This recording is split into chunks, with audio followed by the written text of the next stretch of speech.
Testing, testing. Nice. Okay, so that's working. Can I chat in my own chat? Oh, I can. Look at me. I said perfect. Okay.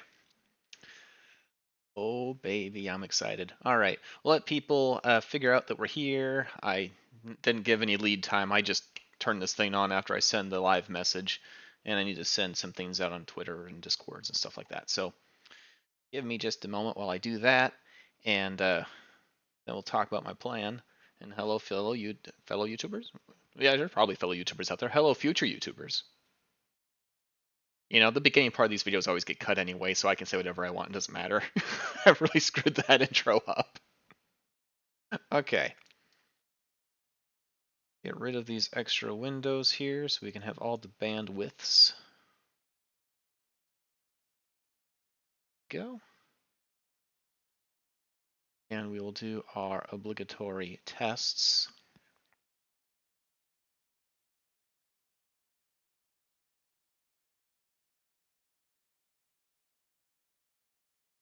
Okay, and we'll see how this is doing. Let's see, oh boy, I can already tell you when I do a refresh, this is gonna go nuts.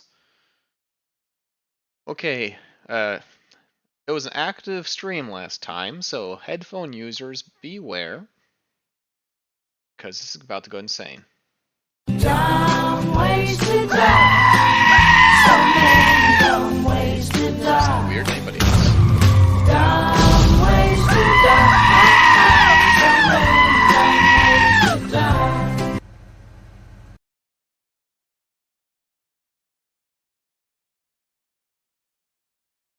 That sounded bad. Hold up. I know what's happening. I am throttling my CPU for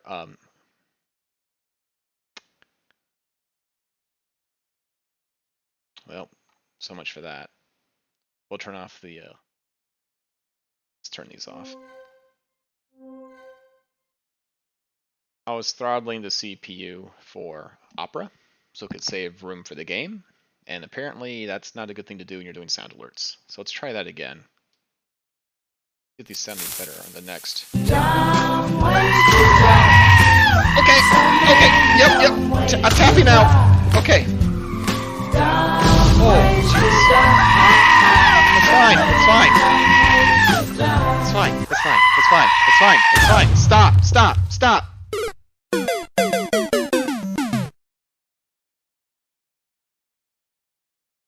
Okay.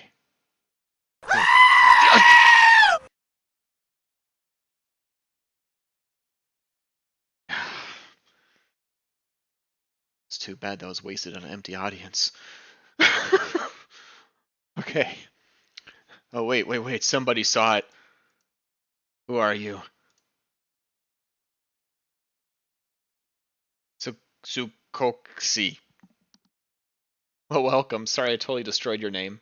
I'm going to call you Suko. Okay. Or Silco.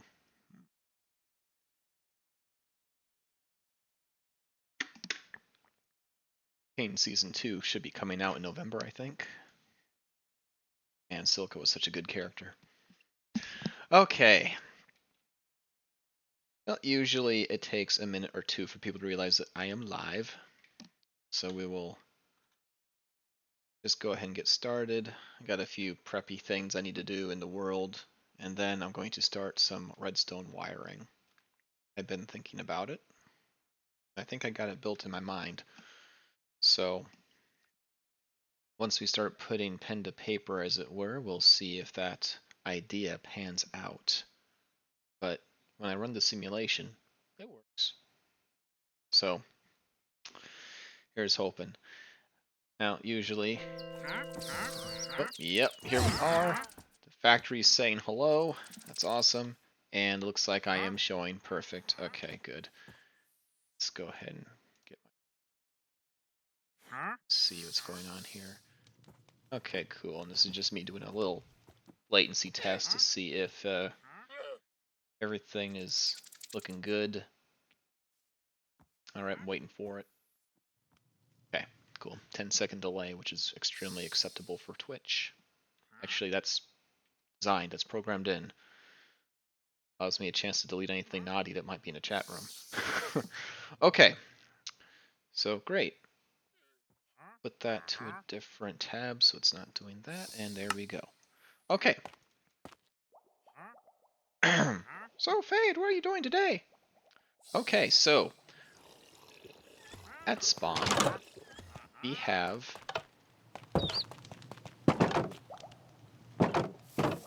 first of all, oh no.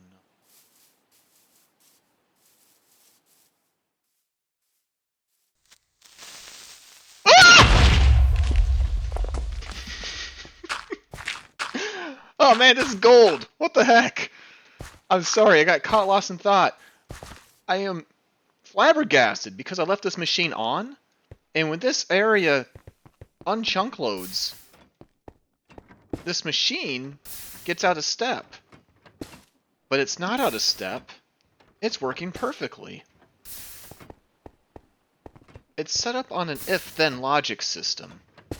Every sequence will trigger the next line of event.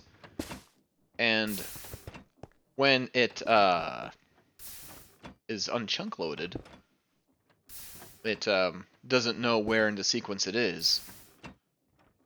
And so it can get out of step, which means I need to recalibrate it. Which is why we have such a fancy... Oh my gosh, I've already been blown up once today. Oh gosh. Hey, oh, chaos. Oh man, I've had a crazy start. Hi, Fade, I'm making cookies. That's awesome. What kind? You missed it. I'm over here. I just got... Okay, get in the world. And, first of all, I had a weird thing happen with sound alerts. I tried to throttle Opera so that way it wouldn't use up tons of resources, just kind of save them for stream and for Minecraft. And as a result, it made all the music and sound alerts I tested sound 8-bit. It was, like, terrible. So I changed it back. And then, like, it respammed again when it reloaded, and I wasn't expecting that, so that freaked me out. Andy's mint chocolate. Oh, yes. Mint and chocolate. That is one of my favorite combinations. Peanut butter and chocolate and mint and chocolate. Not sure how well peanut butter and mint works. I'll have to try that sometime. I'm willing to try that. Sounds odd. Anyway, I'm flabbergasted because apparently I left this machine running, and I logged in, and I walk over here, and it's running, and the crazy thing is, it didn't break itself. So I'm just standing here dumbfounded, and then I heard a creeper hiss. I'm like, oh, that must be chaos showing. No, it was real. So we have this huge chunk blown out here because I got blown up. And then you showed up when I was up here. And then you creepered me, and I thought for sure that was another real one. I thought it was maybe falling off the edge. Oh, so happy coinkadink, or not really coincidence, that's the wrong word, but it's a happy circumstance that this thing didn't break. I mean, there's a reason why we have such an elaborate shutoff switch here, to ensure that it shuts off safely. And, boy, isn't this satisfying, Oh, I could stare at this all day. Okay. So how much bone meal do we have, since this has been running for a little bit? 30%. So, it did de-chunk load, and then when it reloaded, it resumed in step. That's crazy. That is crazy. Well, let's go ahead and we'll soft lock it, and we'll wait for it to finish its cycle here. I still don't trust it. As far as, I know you can't do a try shut off on this because it will slice itself in half. Okay. And now we can't accidentally turn it on. And we have over 1,000 bone meal. Great. Oh, sorry, not sorry for the heart attack. Yeah. Well, you know what? Sometimes the creeper's real. I'm just sitting here going, you know how I'm like, and I'm lost in thought. I'm like staring at this, calculating, and of course to the audience it probably looks like I'm sitting here just going, There's a lot going on inside, it just doesn't look like it. And then, kaboom, a little bit of free terraforming. Okay, but yes. I meditated on it, and I think I created in my head how I'm going to grab these. How I'm going to automate the Dandelifeon. I think I got the circuits in my head. Let's see, we need to turn these. Is that not it? Is it like this? Okay. We're going to need lots of redstone wire. This stuff is going to make it a lot easier for... Oh, wow. I didn't realize each one of those made 12. Okay, we'll have all we need. Is there anything else that can be crafted into? Or is it only the wire? That and different colors of wire. And that's fine, because you can actually take these and you can resheath them after they're built, so I don't need to save any. Okay, that can just fully transform, that's fine. Cool. Those creepers be creeping. I just kind of like to imagine, like, when one blows up, if there was a mod to make it so when they blow up, confetti would fly everywhere, and you'd hear, yay! I would put that in, because that'd be hilarious. I just imagine, like, after the explosion, a little piece of paper flutters down. Greetings and salutations. This is chaos. Help! I've been captured. I do not want to live in a box. It smells in here. Also, blues won't quit talking. Yeah, I, I don't know why you sound like an old-timey radio personality, but there we are. Yippee! Yeah. Oh, oof. Okay, well. Oh, that's good. This is... Oh gosh, we're almost done. Just let it finish. Just let it finish, Fade. It's fine. Let's take all those out. I will have way more than this that I will ever need. But there's always another project. This stuff is a bit less fiddly than actual redstone. It also does not decay with time, and it can go up and down walls, so I can make my circuits a bit more compact. Okay, and let's see. Let's take half a stack of those, and I think we do something like that.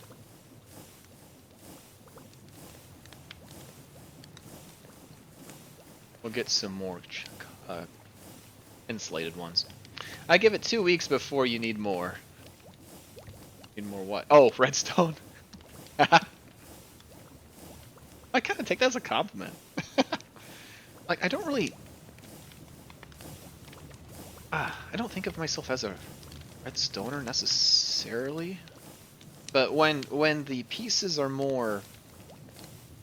When I'm given access to the logic gates directly, like the AND gates, the NOR gates, and all that, I mean, this is a language I understand. It's when I have to build these by the atom, you know? Like in vanilla. One that takes up a lot of space, and you gotta really plan out the whole thing in advance. This is a bit more digestible to me. This is like baby formula redstone. But the logic is there. And it makes it so I can build it more compact, and I like that. Let's see what we're working with here. I've built a little platform that I expect the redstone to go. And I don't think this will be too bad. I usually don't do straight up redstone on stream because it involves a lot of guess and check and stuff, but I got space here. It's not like I'm building an elevator, because that thing required a whole ton of logic. 16 inputs and the need for the thing to know where it was at all times and how to tell and when to stop and da da da da. This isn't that complex. I mean, not elevator level anyway. So I did do a little bit of dinkering around, and one of the things I noticed is if we have... I'll probably set up some... Can I not? This is the wrong one, isn't it? Am I looking... Whoops, hello. Am I looking in Sassy's dank? Yeah, I am. Oh, I found her a disc, by the way. By the way, Sassy is enjoying her birthday. She'll be gone. I think she comes back late Sunday. She's out Lake Minerva with a friend. So it's just gonna be me today. And yeah, she's having a good time. Let's do this real quick here. Okay. So I wanted to we're gonna do some things like this as proof as concept before I start actually building down here. I want to show an example of behavior. Okay. Yeah, this block's lit up, you can see that the redstone lights, okay?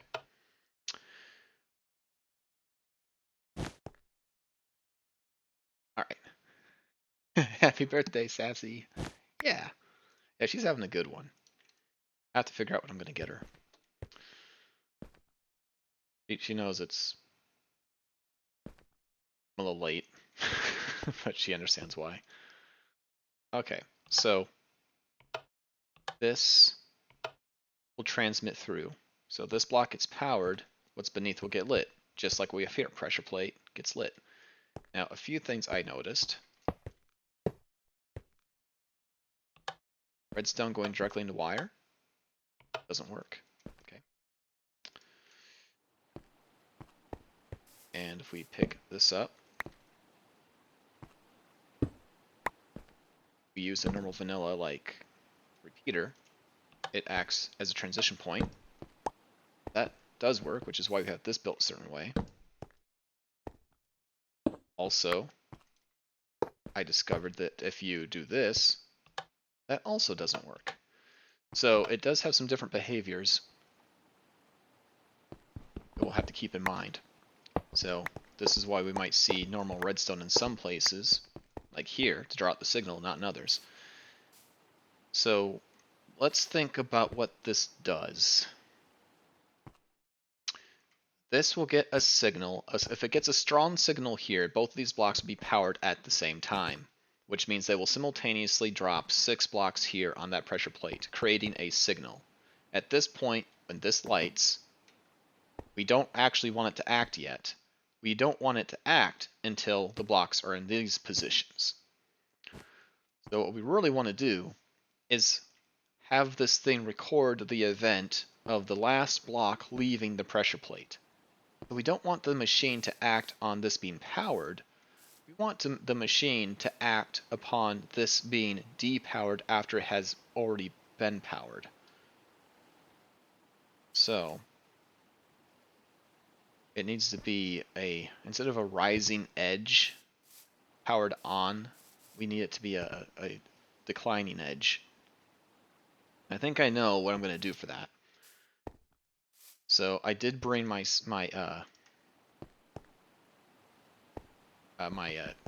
toolbox here, filled it full of redstone stuff. So my thought here is that we'll fork the beam. Actually, that's probably too wide. Let's do this. Yeah, we'll fork the beam. And we'll have... See, do I have normal redstone in here? I do. Cool. Back to our example. This is our test. Even though if redstone is powered, it can't power the line. The line can power redstone, so the reverse does work. So that's actually a useful behavior. It will prevent power from flowing backwards into the system, which is good. So what we'll do is find that these redstone comparators are my best friend. Put that here. This.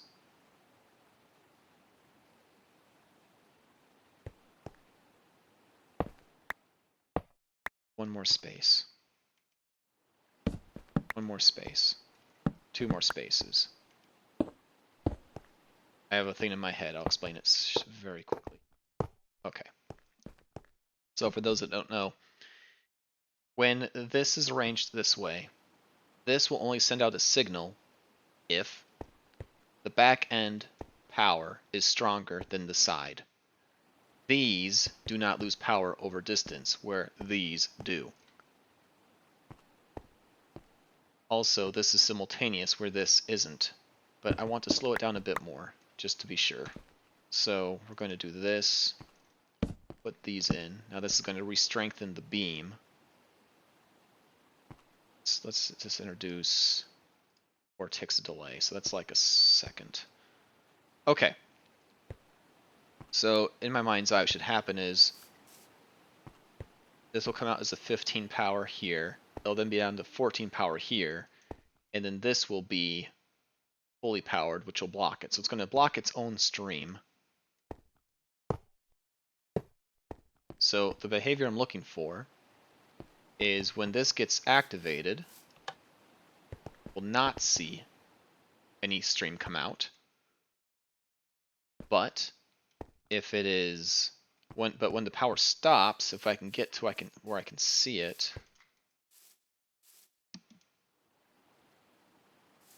See if I can get there fast enough. Yeah, here, let's introduce some more delay just to make it easier to see. Okay, so it's powered on, no signal is sent, then all the blocks are in place. Yeah. Then it sends a blip. Okay, so now we're recording the fact that these blocks are now in position. So that's great. So once they're in position, then it's okay. Let's see, let's duck down and let's see what's in here. Torch, it's off because this is on. Oh. It has to be a negative, and okay, so it's actually this block being depowered, which will activate the system, because this torch will turn on when this is no longer powered. Okay, so that's interesting. So we have to figure out a way of turning this little blip into we have to invert it and make it solid. Oh boy, okay, cool. Whew. Gonna be a very logic heavy stream.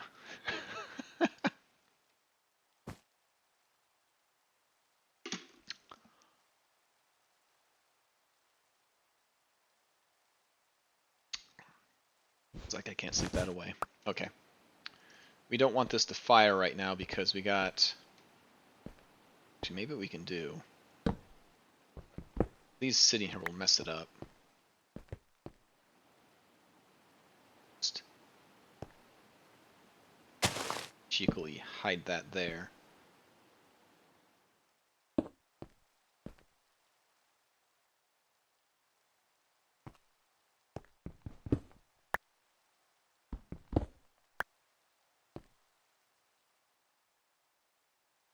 Okay.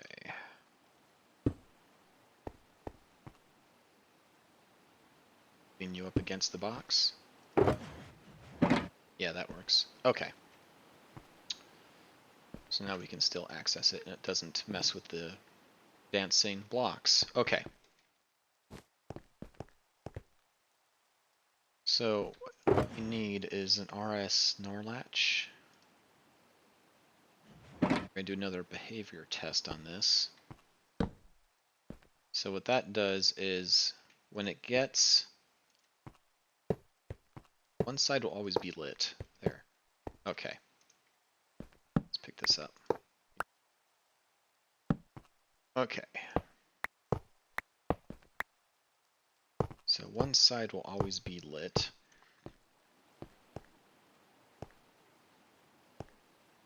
And when it gets power from the correct side, so not this side, okay. Perfect. They'll then flip-flop. Buttons for behavioral tests. And I don't believe it cares if it gets power here. Non-interactive. And obviously that won't do anything because it's already powered. Okay. So flippity floppity. So this will turn a blip into a solid. We just have to make sure it's going in the right way. Okay, cool. Yeah, I think this will work.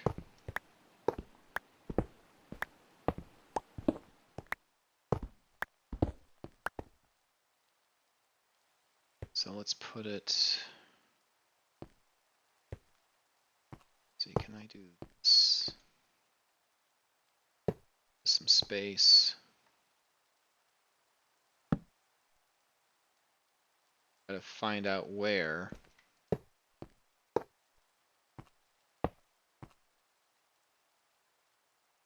Okay, so that's not what we want. I just don't know which way we need to orient this. Is the thing? Okay, no, not that way. Need this to be sideways.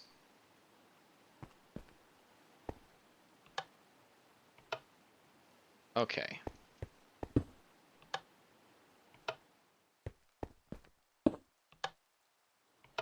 Got our debuggers out. Okay.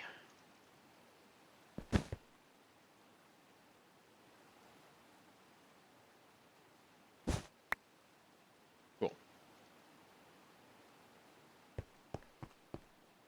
So when this does its blip, nothing happens. Okay, so we need it to be resting. Needs to be resting here.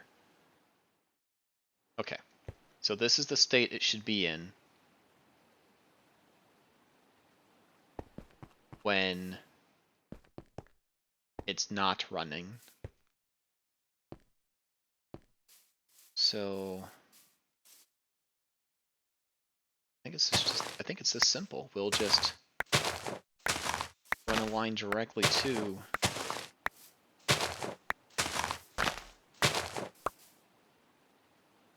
the block that powers everything.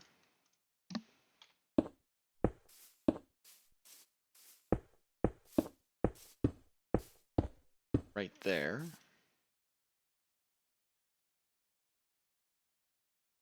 Okay.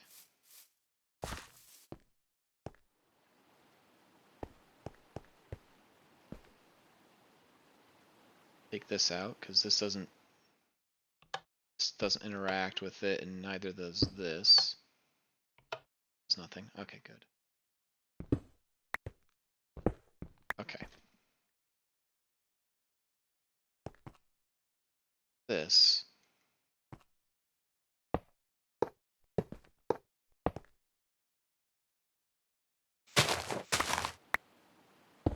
Run directly into that block. Okay.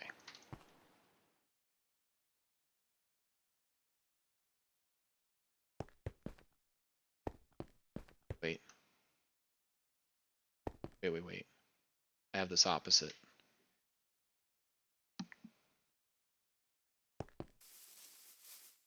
This needs to be on for the machine to be off. Okay.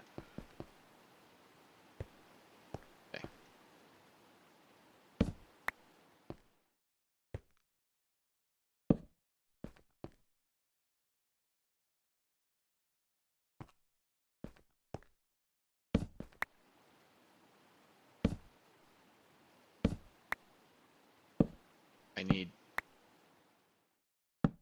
There. Okay. Good. Okay, so now I need this. I love that toolbox. Is this correct?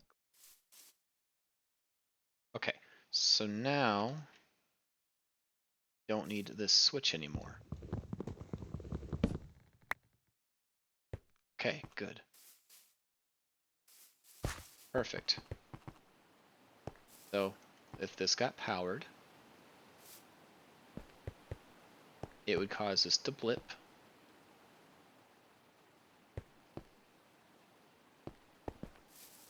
Let's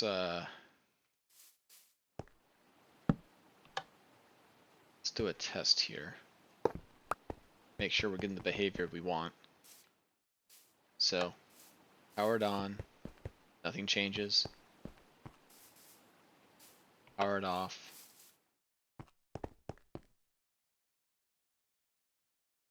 Okay.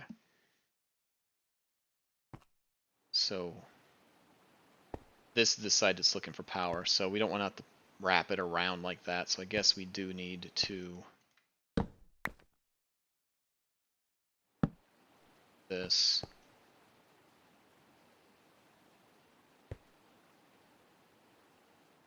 Have this be the side.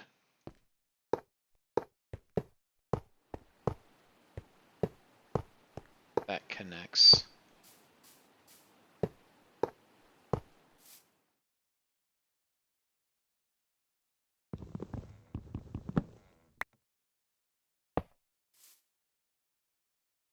I don't want this machine to go off before we're ready. Hey, Ari, what's up? We are automating the Dandelifeon. Very early today, yeah? Yeah, so Sassy is gone for her birthday, and I had the house to myself, and I might have stayed up to like 5 in the morning. So I had a late day. Additionally, I had to meet, I was meeting my family at 9 a.m. at the gym. So I got maybe 3 hours of sleep. So I kind of took a nap after the gym.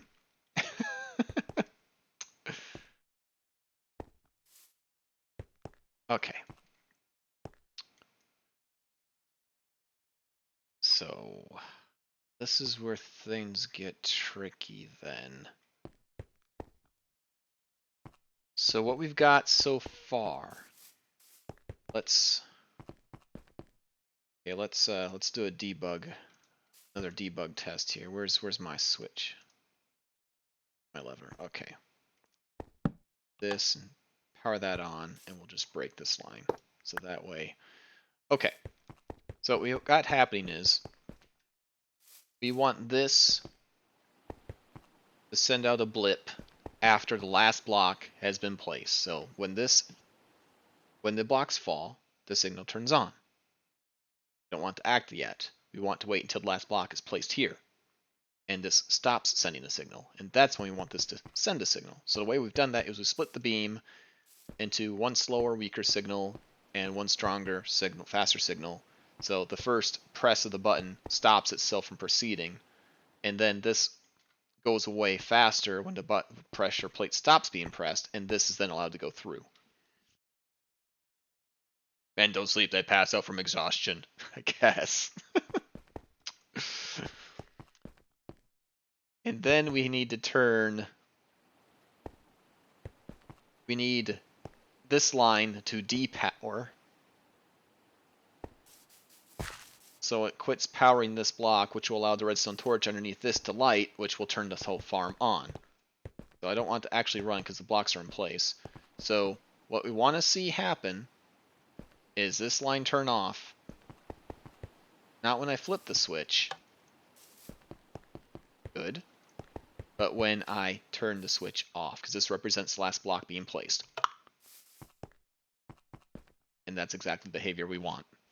Because now that this is depowered, this line would have been depowered and the machine would have turned on. And this is the reset button. Okay, so what I now need is when I have to measure when this is done. Okay.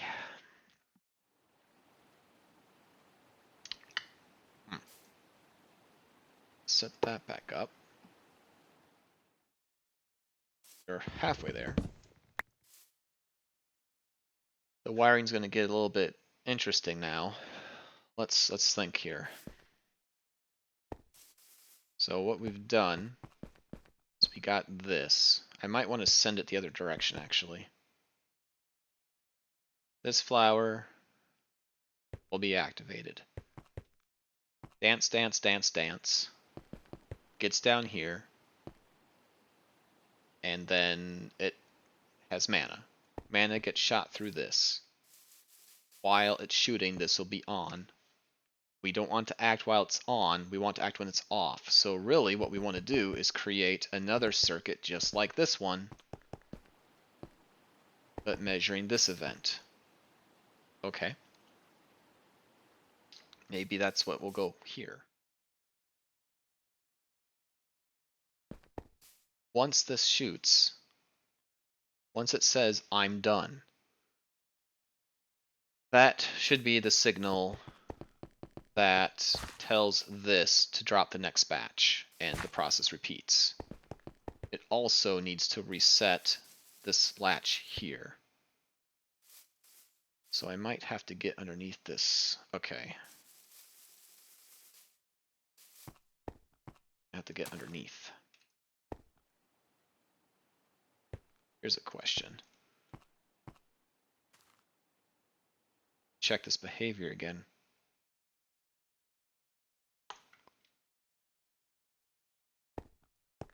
See.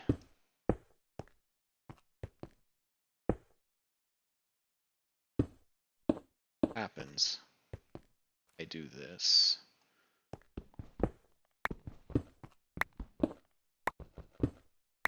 This line of blocks represents this layer here. Well, not really, but I need to know what happens when I have a line of redstone up here.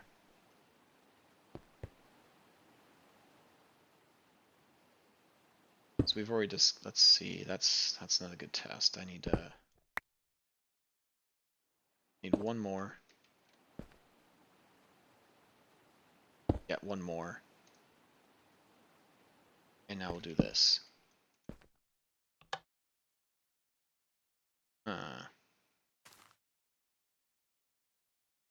Okay. Interesting. That's why we do these tests. That redstone wire doesn't quite act the same.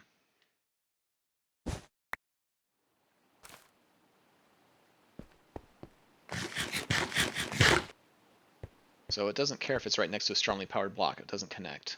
Okay. We'll need a vanilla.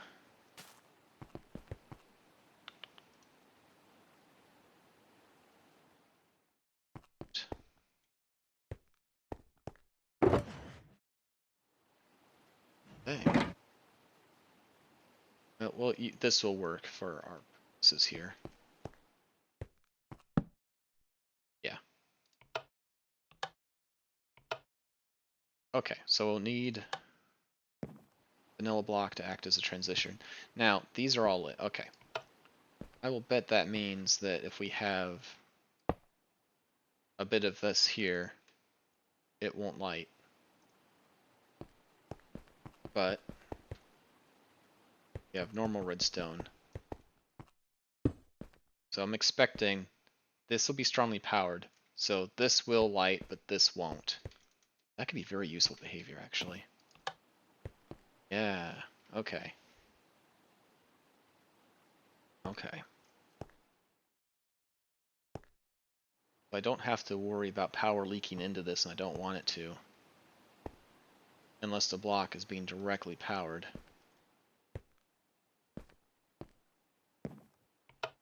Okay.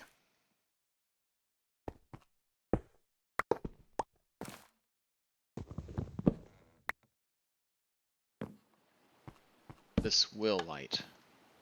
Okay. Weakly powered blocks don't do it. Strong powered blocks will do it, but only if they're laying directly on top of them.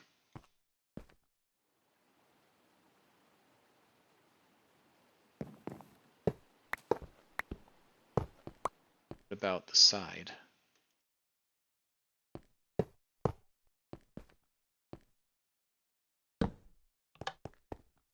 Okay. Right, because this is a directly powered for block. Okay. Alright. Good. Good lessons. Okay, good science. So we know how that acts.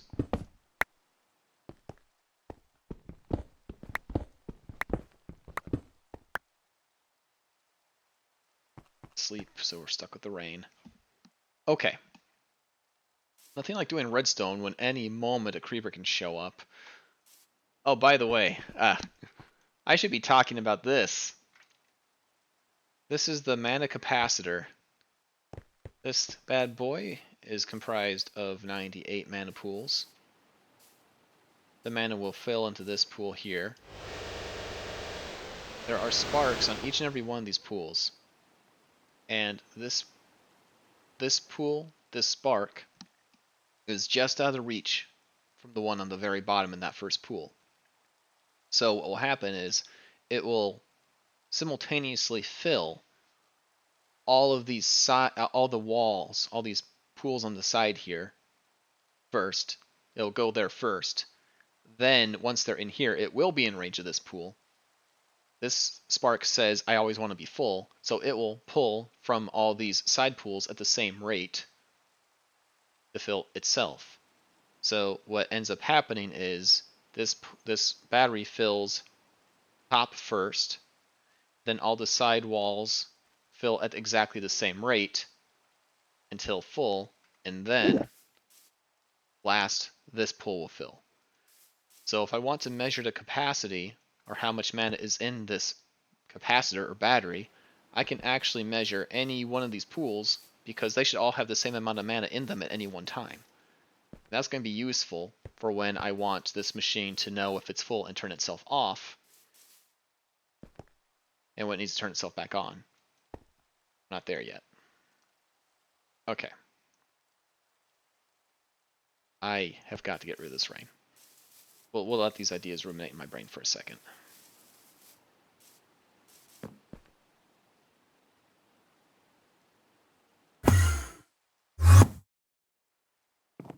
Okay.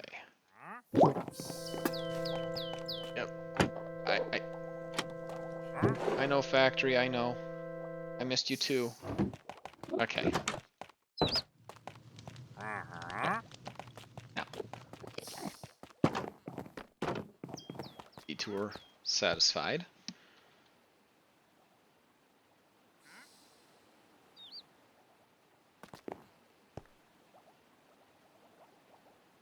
Alright, we have to wait for that.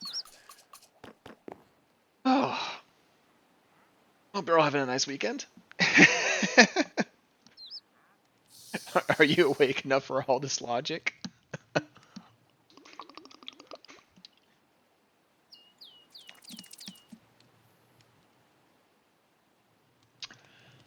Hopefully we'll have a Botania go burr moment for too long, because once that thing is automated, oh, we're going to get so much. It's going to be so much better than this situation where we have to feed it an entire forest just to get 4 pools kind of halfway full.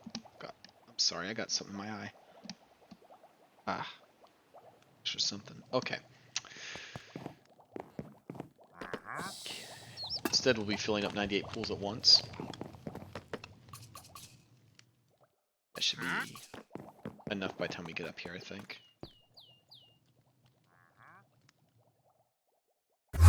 Yes. Okay.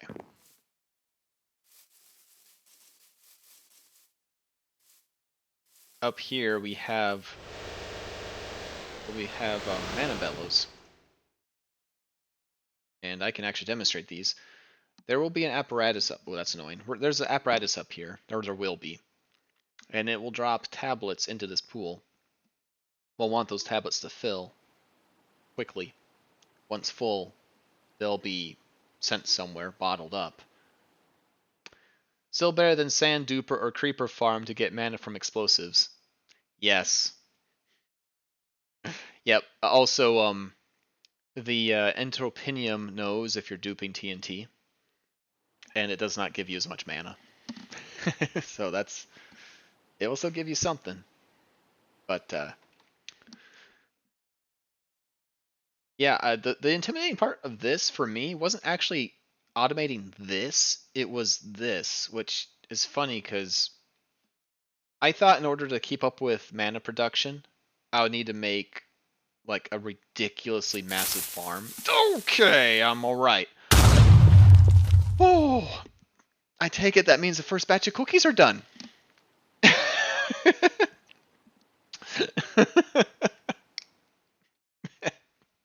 Chaos, thank you. Oh. Yeah, I know, right, Ari? Oh. Yes, cookies are done.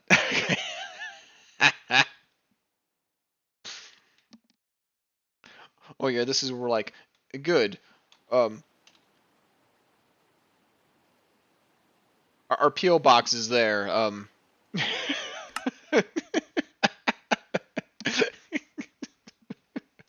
I want cookies.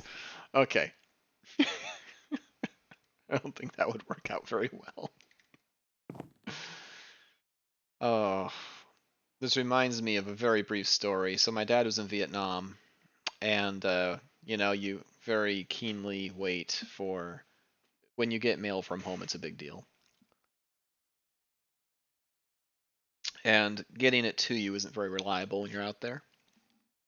So I don't know if it was my mom or his mom that sent this gift, but it was perishable. It was a bunch of really nice German sausages, and they must have been in the mail circulation for months. Because when they finally got to him, they were. Did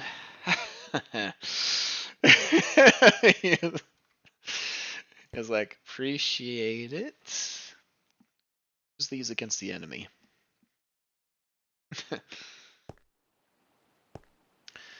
Okay.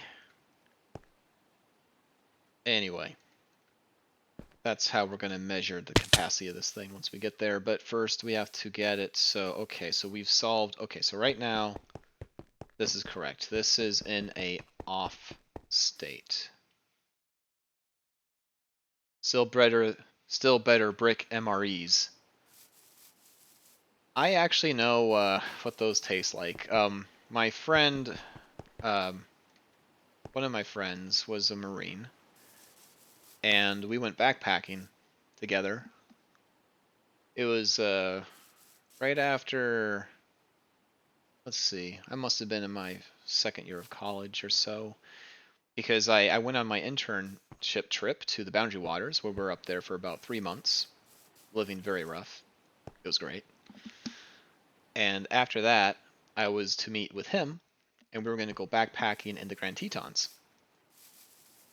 And, when you're backpacking, you want to pack efficiently, and I forget which one of us had the idea, but he had a whole bunch of MREs still. We're like, you know what? These are literally made for having meals traveling light, so we'll do that.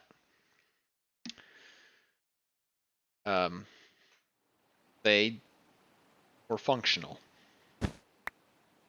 I'll say the peanut butter in those things. I don't know what it's made out of, but not peanuts. I can tell you that. The liquid cheese in the packets, it's yellow, but it's not cheese. Also, the cheese is broken. One of the things those MREs are supposed to do is kind of stop you up, because you don't need your soldiers needing to take a poo in the middle of a fight. Well, I'll tell you the cheese is broken, and I will not elaborate any further on that. I'm sure you're smart people, you can guess. And having that particular problem when you're backpacking, also not good, compounded by the fact that I had this brilliant idea because I had been in Boundary Waters for 3 months. I was familiar with a plant that had a very fluffy leaf that could be used as toilet paper. Therefore, we did not bring toilet paper because we were relying on using said leaf. However, what I did not calculate was that we were in Boundary Waters, Minnesota, which is very low in elevation. And this plant in the Rocky Mountains and the Grand Tetons does not grow as large in high elevations, which meant that we did not have that plant. And also, we were above tree line, so nothing was growing anyway. So we had to make some very interesting tactical decisions. Oh, back to Redstone. Jeez, we had like a rock, and we had several things on. It's like, okay, I got to take care of this. What do we got?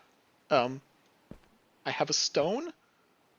I found a pine cone.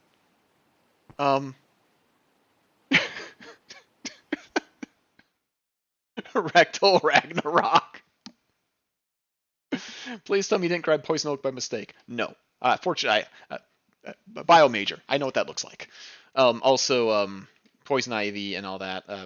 There is a side story about that that's kind of funny to me, but that involves somebody else. But no. Instead, what we found is if you don't have toilet paper and you need it out in the wild and you're above tree line, hopefully you're up high enough where there's snow, because snow is amazing.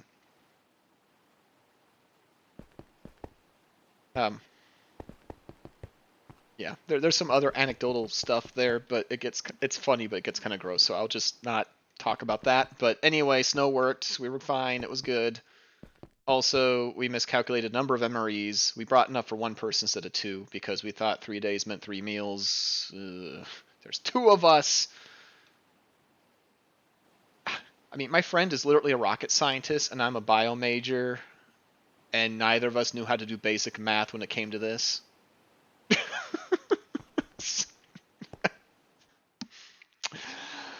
My sides. Right.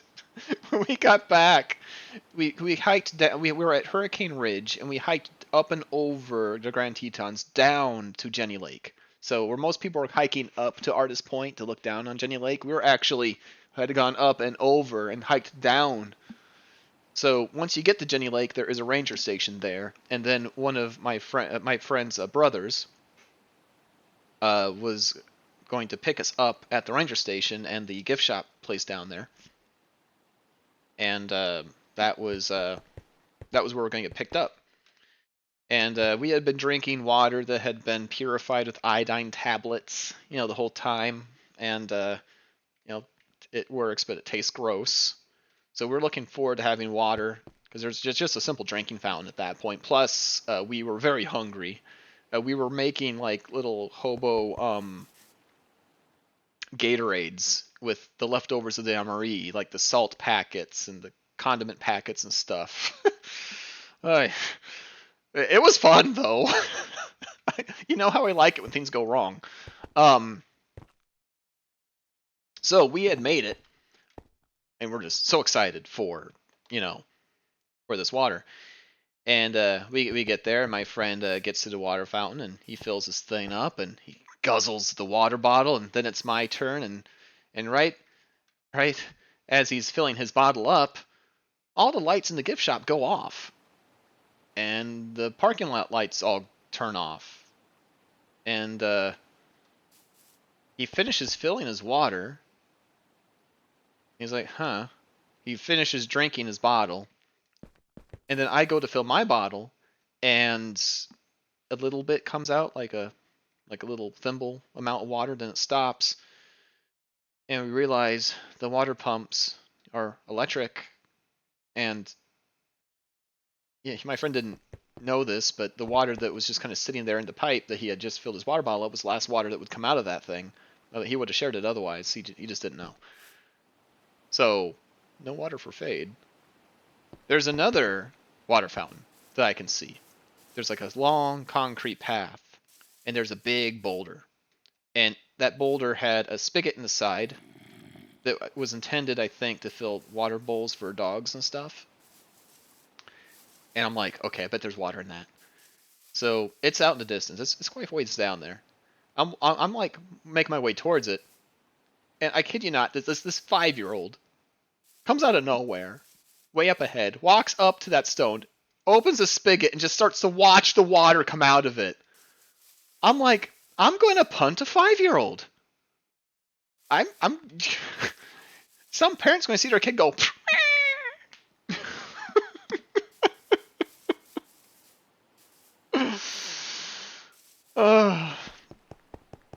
I think I ran at that thing all bloodshot and looking like a crazy mountain man, and I dove like a football player with my water bottle out, trying to catch the last few drops of water in that thing, scared to half to death. He went crying back to mom. But I got half water bottle full of water, so... And then, my friend's brother was 6 hours late to pick us up. So we had to sit there for a while. And, we're getting kind of hungry. We've been hungry. And we didn't bring money, because why would you need that when you're backpacking? And, there's a gift shop there. And gift shop, have a little bit of food in them. And So we pulled our pocket change, and we were just shy of getting like a little ice cream bar. I go in there, and I'm like, okay, I'm gonna have to break out my sales chops, okay? So their fridges are out of power. Everything in there is melting. I'm like, look, guys. You're about to have useless inventory, okay? All this is gonna melt, and you're not gonna be able to sell it. Now, I don't have enough. I'm like 50 cents shy. I'll give you everything I have, but you know, you're not gonna be able to sell that here soon because it's gonna be all melted. So I propose that if I give you what I got, you'll just let me have that at discount since it's already probably mostly melted by now. The dude said no.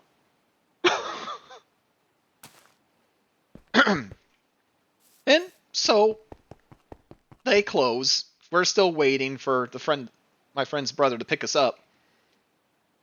And we're both fuming. It's like, stupid guy didn't give us. So what do you do when you've been completely hosed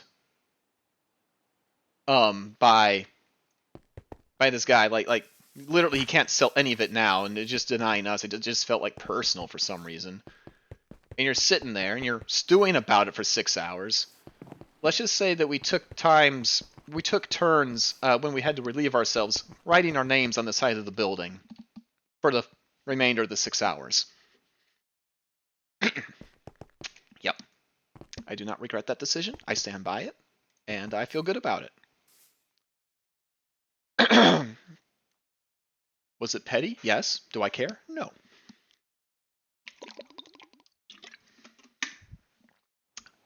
Okay. How did we get there when we were talking about Redstone? Are you entertained? Okay.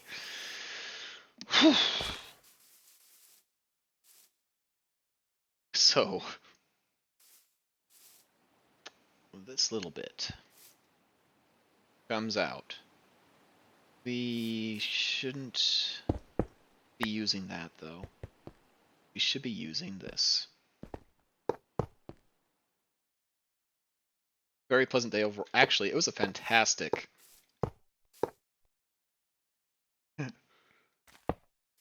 Actually, it's a very fond memory of mine. Like, the whole thing. The whole thing. Like, even not having the stuff we needed, even, like, getting stuck, not having water, all of that, because that was an adventure, you know? I knew when I went with him that something like this would happen because we have that history together. And, you know, remember us talking, it's like, you know, something's going to happen. We're going to come out of this with a story. And we came out with several. And I can say, taking pictures when you're at the very top of Hurricane Ridge and looking down into this bowl that was carved out by a glacier, a mirror photograph does not capture the scope. And being there was very cool, very special.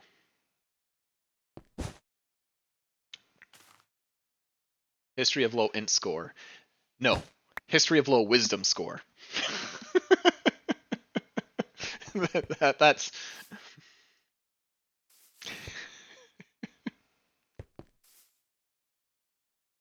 Int is fine. Wiz... Natural 1. Fair.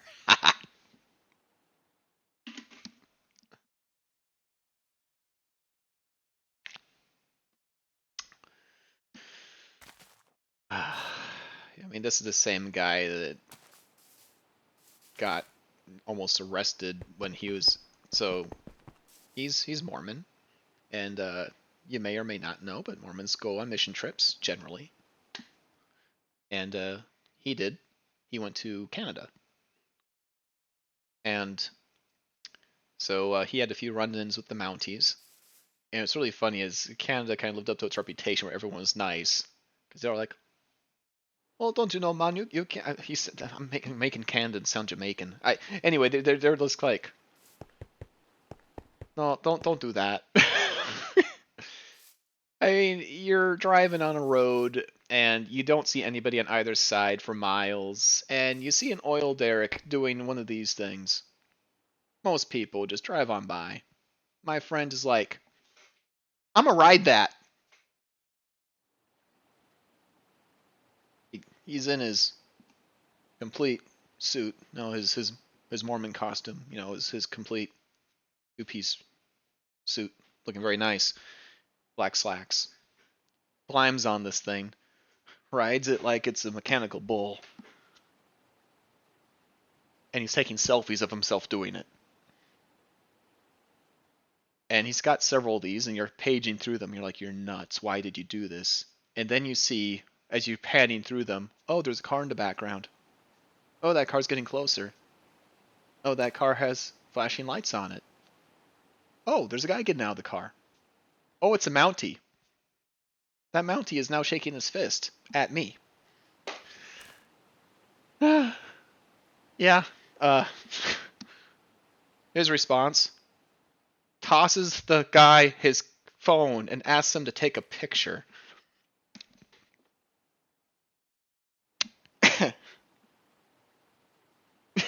That might be an argument for low end score there, but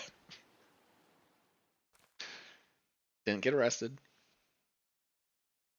I think he just got, what passes in Canada for a scolding. But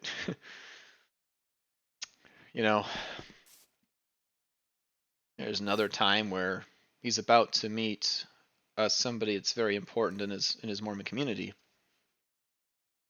He has a little bit of time to kill, and there's some totem poles that are on the ground, and I think they're like real ones. And most people would see that, maybe take a picture. He's like, I'm gonna climb that. Again, full suit. Climbs up, gets all the way to the very top. It's tall. Has some sway. He has to get down, so he slides down it like a fire pole. Slides down, and then kind of stops in a squat. And when he does, you hear he describes this. He ripped his pants in the crotch from front to back completely. And now he has to meet this very important person with a huge rip in his pants. And I'm sure that was fun to explain. This guy went to the Marines.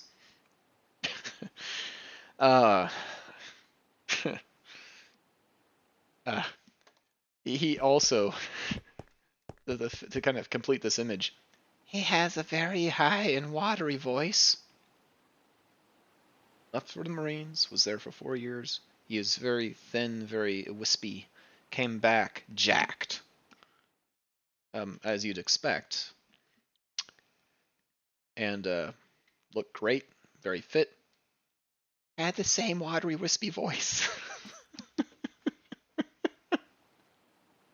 Low charisma if it didn't work. No, he got away with everything. Are you kidding me? No, he definitely had the 20 in charisma. Now, me, I do stuff like that. I get away with it too, but it had nothing to do with charisma.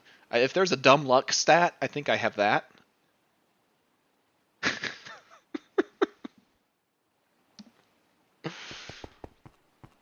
Yeah. The other time I was trying to go into Canada, and we had somebody in our bus. Okay, this is the last story. I gotta get back to Redstone. I can't tell stories in Redstone at the same time. I just don't have the mental capacity. But for college, we're going.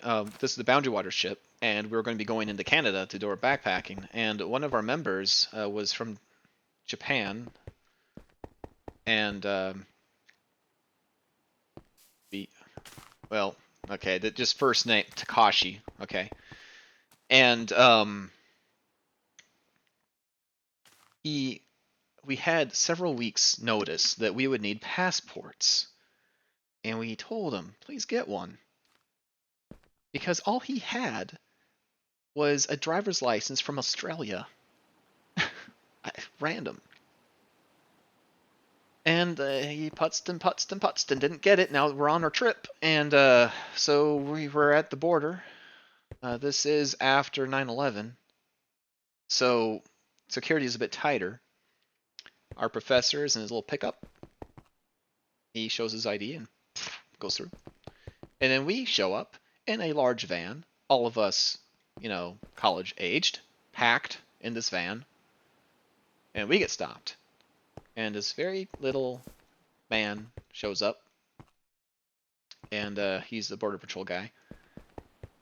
And he's asking us some questions, and we had talked to Takashi, and we're like, look, you're Tom Kashi for this trip, okay? And don't spoke unless you're spoken to. Just sit there, be quiet. Please don't say anything. We will talk, and hopefully he just won't ask for anything. So he asks us, like, a few basic stuff, and, we tell him that's our professor and all that, and, things are going fine. He's shutting the door, and as he's turning away to shut the door, he turns around, he's like, oh, one last question. So what are you guys doing up there? And I think he was just making conversation, honestly. I think, he was kind of like, okay, job's done, curious, what are these students going to do up there? And Takashi goes, whatever we damn well want! And we just all kind of go,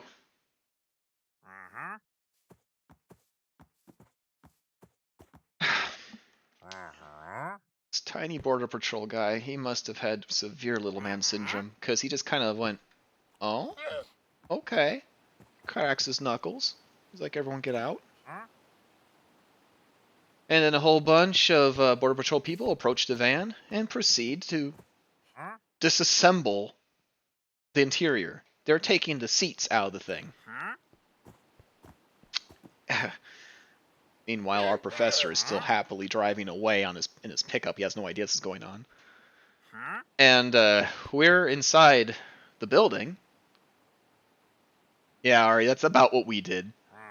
And they took Takashi, and I don't know what happened to him. We never saw him again. No, they took him out to some other area. And the rest of us were all sat in a row. And a person was coming to each one, asking them questions. And I'm just waiting for my turn. And I'm sitting there, and we're looking, we're getting ready to do backpacking and do like a lot of outdoor stuff. So I'm sitting there. I got like a full-on knife strapped to my belt. Another camping gear. And I'm like, what's going to happen when they find that? And they come to get the guy next to me, ask a question. He walks off. And then this guy starts walking towards me. Looks me right in the eye. Goes, and then walks away. Like, okay. And then I see him talking to somebody in a room behind some glass. And he's like, and he's kind of pointing in my direction. And then another burly looking guy looks in my direction, goes, And he starts walking towards me. And he's putting on gloves. And I'm sitting there going, and he walked towards me and he goes, and then he calls to someone behind me, goes, come here. And I'm like, I'm melting in my chair. And then someone else comes to me and starts asking me some questions, and I'm like, I'm like, oh gosh. Finds the knife, pulls it out, looks at it, looks at me and goes, that's nice. Puts it back in my belt. He's fine. He finds my keychain though. And on the keychain, there was a little thing of chapstick. He takes that out. He starts to sniff it. Poking at it. Like, what is this? Like, well, it was chapstick. Like, you sure? I'm like, yeah. Here you go. I'm like, you know what? You can keep that.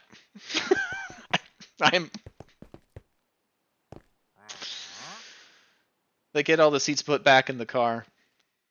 And we get back in there. This obviously took quite some time. Our professor never figured it out. He's still going. He never looked behind him. So that was another problem we had to solve. Also, cell service back in those days, not so good.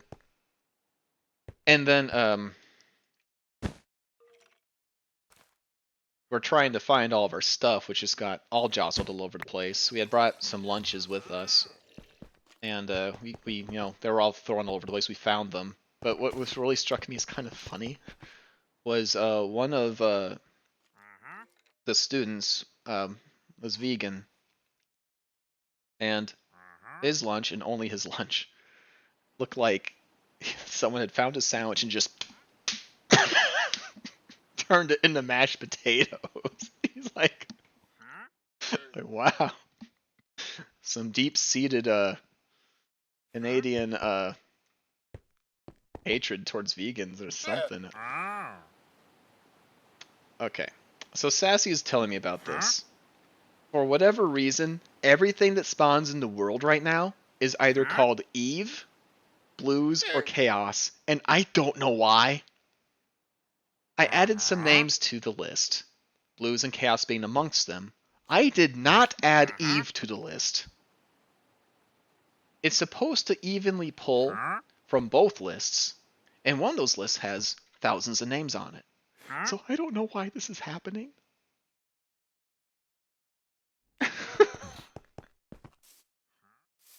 At least you avoided getting your daily dose. Yeah. Yeah, I was gonna be like, look, just can you just knock me out with that nightstick and just put me back in the van when whatever you're about to do to me is over? Because I don't want to have any memories of this. But oh, just like really why me? Like, what did I do? Did I look so suspicious? Like, ah. Okay. So now we're going to focus on this. So we'll just do what we did before. I need to make... Oh, Takashi. Oh, okay. Well, here's what happened there. They decided to let us, everybody else, go.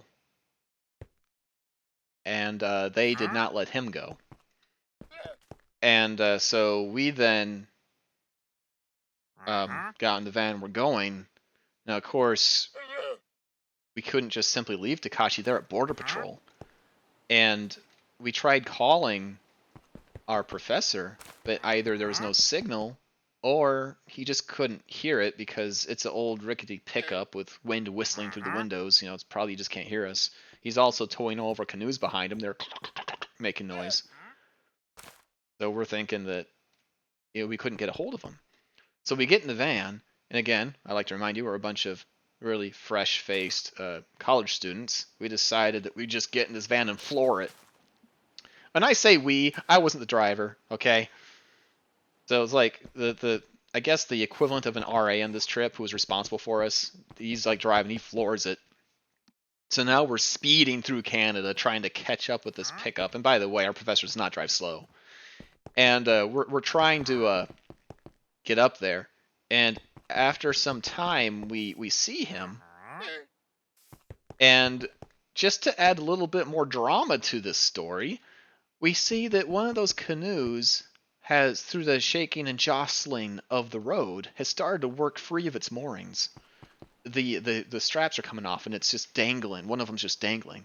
And I'm seeing that going, guys, I don't think we want to be directly behind him, because I don't see canoes right now. I see bullets, and those are pointed at us. If that thing flies off and hits our van, that's bad news. But we got to tell him. And we were trying to catch up, but the faster we went, the faster Professor went. We couldn't catch up.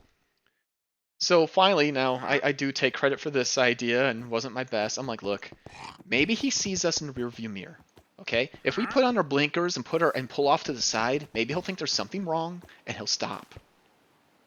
Well, we did that. We put on our blinkers, pulled off to the side, and just kept going. So off again. We're going to floor it, start speeding through, and now he's just pedal to the metal, just going through, and all of a sudden, a Mountie finds us, pulls us over. Like, what are you guys doing? And we tell him, he's like, look, we're trying to catch up with our professor. There's canoes on his thing, and one of them's coming loose. And I swear, like, if this were in the U.S., they just would have rolled their eyes like, we're arresting all of you. But in Canada, this guy's like, he was like, it's my time. all right, now you all just stay there, don't you know? I'm gonna go take care of this. And forgive me for my terrible Canadian accent. And he's like, follow me, and he gets in his he gets in his car, and boom, he starts to go down there, and we're like trying to keep up with him. And he gets up there, and our professor does see the flashing lights and finally pulls over, and that's how we finally caught up. Let him know what was going on.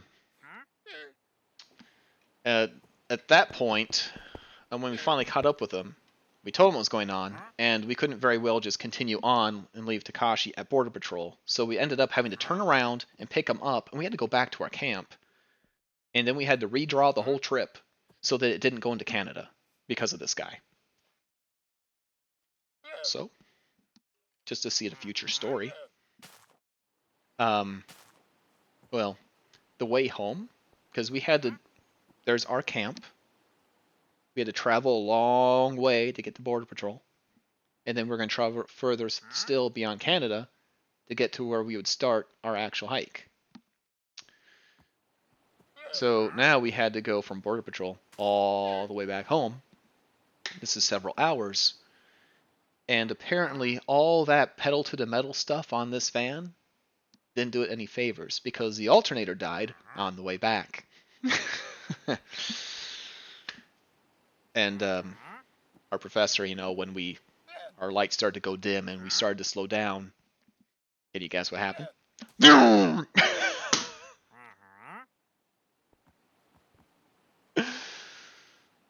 No, he didn't get deported. They just wouldn't let him back. They just wouldn't let him into Canada, so we had to stay on the U.S. side.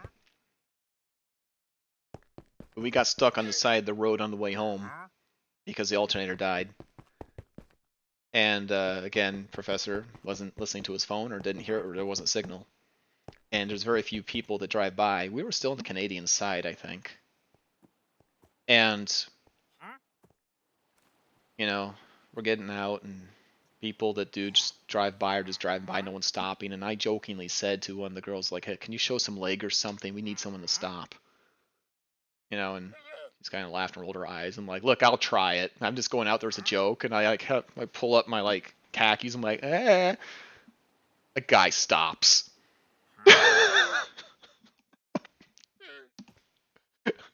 I'm like, cool. Mr. R.A., you're the one in charge of us. You talk to him. I'm going to be hiding in the van, and I'm going to have the doors locked, okay? Okay, good. Comes back, he's like, Matt? I'm like, yeah. Like, okay. So, here's how that encounter went, okay? He had a phone. I guess ours, yeah, that's right. Our cell phone was dead. That was the problem. He's like, I was able to call our professor, and he's coming back. I'm like, good. He's like, but you can sure pick him. I was like, what do you mean? It's like, okay. So, he had, porn playing on the radio. He was a huge guy. And my RA friend's like, and he had a bag of Cheetos, and his hand never left that bag the entire time I was talking to him. Like, but he had a phone, right? He's like, yeah. I'm like, good. Mission accomplished. And then we had to play a game of having our professor jumpstart the vehicle every few miles because the alternator had died until we're able to finally crawl our way back home. And I think we got home at 2 in the morning.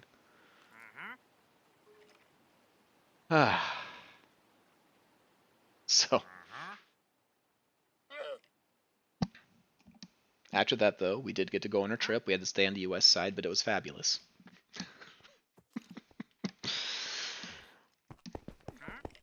It was one of those trips. I remember it vividly. I was very excited for this, so I kept a journal. I don't normally do that, but I didn't want to forget anything. So I remember writing in it, and Sassy and I were dating at the time, and I wanted to make sure she could live it as much as she could, having not been there. So I wanted to record every day, and I'm doing my very best to leave all the negative stuff out of it. So I kind of made some slight references to Takashi, but I did make a second one that had that story in it because after living through it, I had the ability to look back on it and go, you know what, that's actually hilarious. So there's like 2 of them. Yang and yang.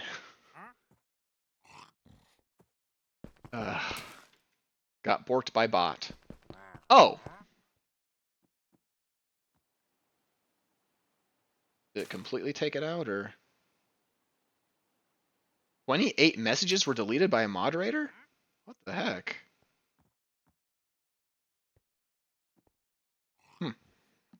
I can't even see what those are.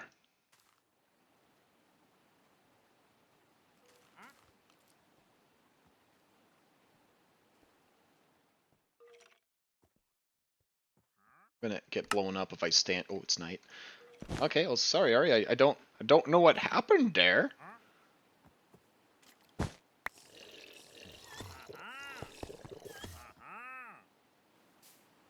Did it think that you were putting in web addresses or something? I don't know.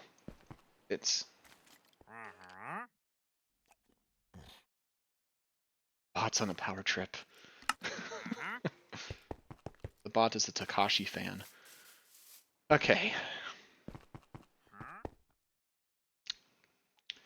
Okay, let's go ahead and put this away. Organize that. Do we have any spare repeaters? No, that's the one thing I didn't bring with me, and I don't know why. So we'll need to make some extras. Do we have torches? We got a few. Okay. We should have some normal stone in here. Yep. And just need some normal redstone. Yeah.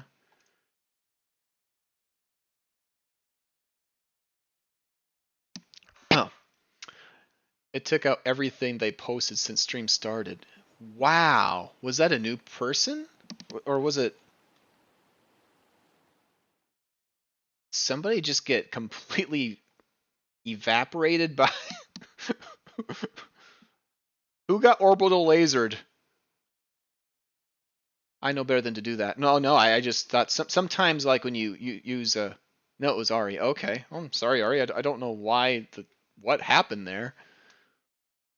I literally have no idea. Ari?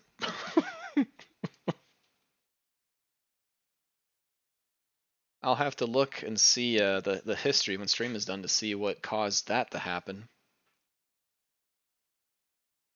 Okay. That 2, 6, and that not how? Ah. Better. Use up all that stuff. Okay.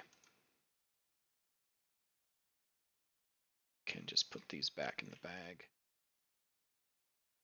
That away. Okay. However,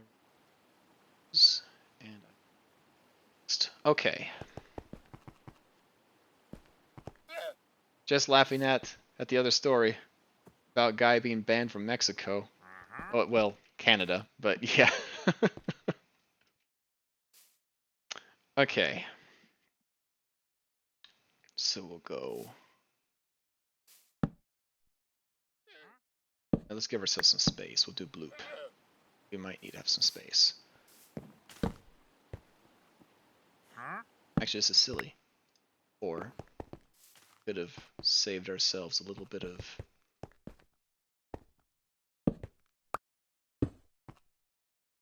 4 ticks should be enough. Okay.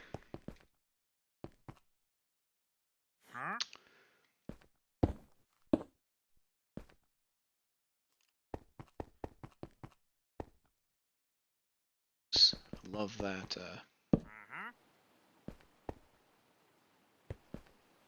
Box is fantastic. I should probably move it over here since we're working over here now. Okay.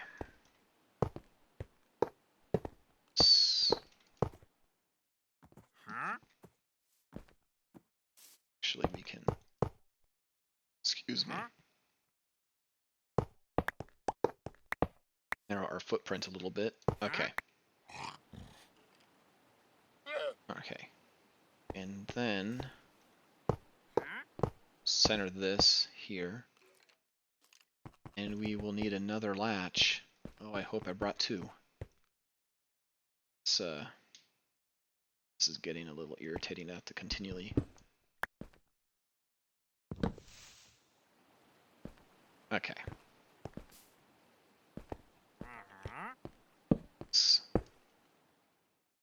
Ari's been timed out for a second. What is happening? Hold up, hold up, hold up.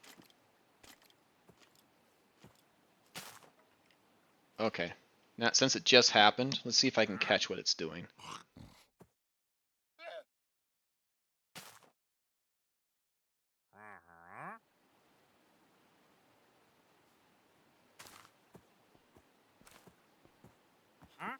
I go into moderator mode in my own.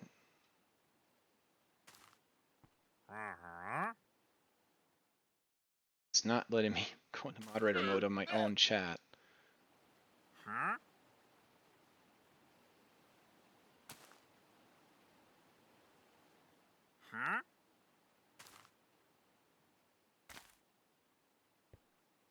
Are you saying it doesn't like ass? Is that what it's hitting?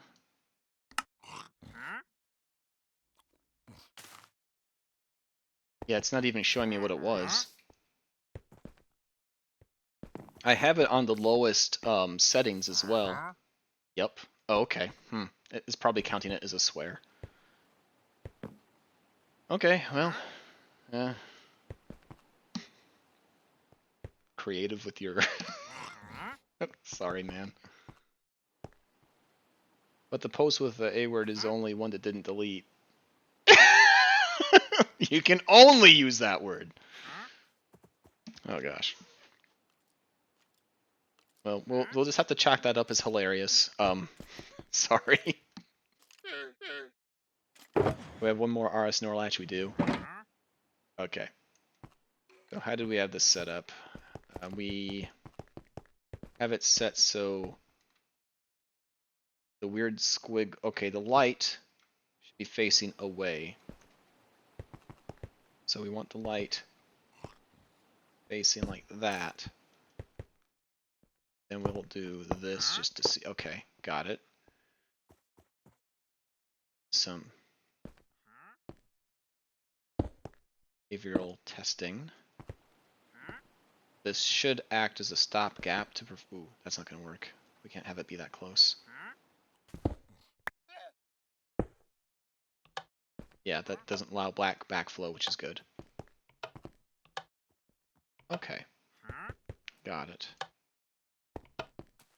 Okay. So.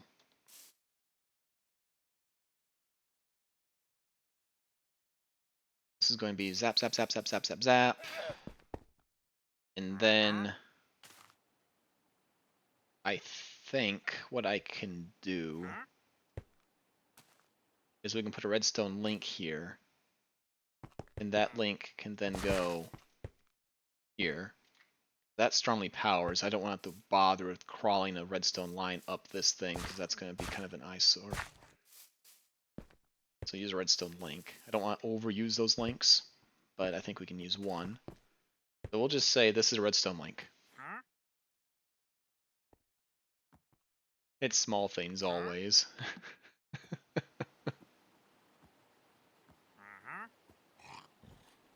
What? Do not disturb me when I'm making evil plans to take over the... I love how Streamlabs got sassy with Chaos when Chaos called it out.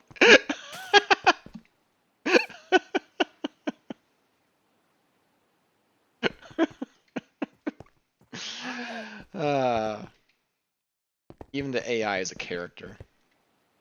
Okay. So when this goes, it's going to go that way. So we want this connect this. I don't dare press it though, because that will. Cool. Yeah, dude, I think that's it. I think we're like almost there. Okay, so we'll take this line out.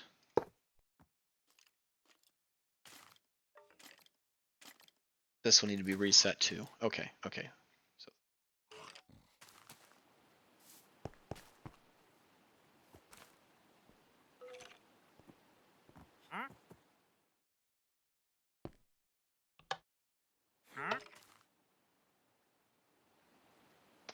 this is opposite what we need it to be doing. Need it to be rotated the other way.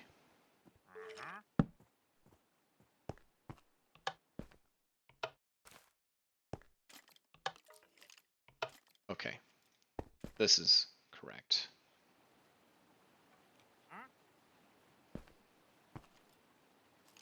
So we'll put a redstone link here.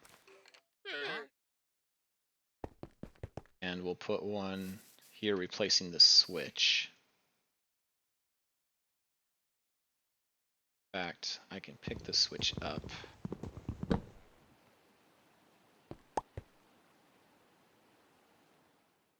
Put it on the side here. I can't flip it, because if I do, it's going to try to place blocks again. Okay. So, redstone link here. Okay. When this blips,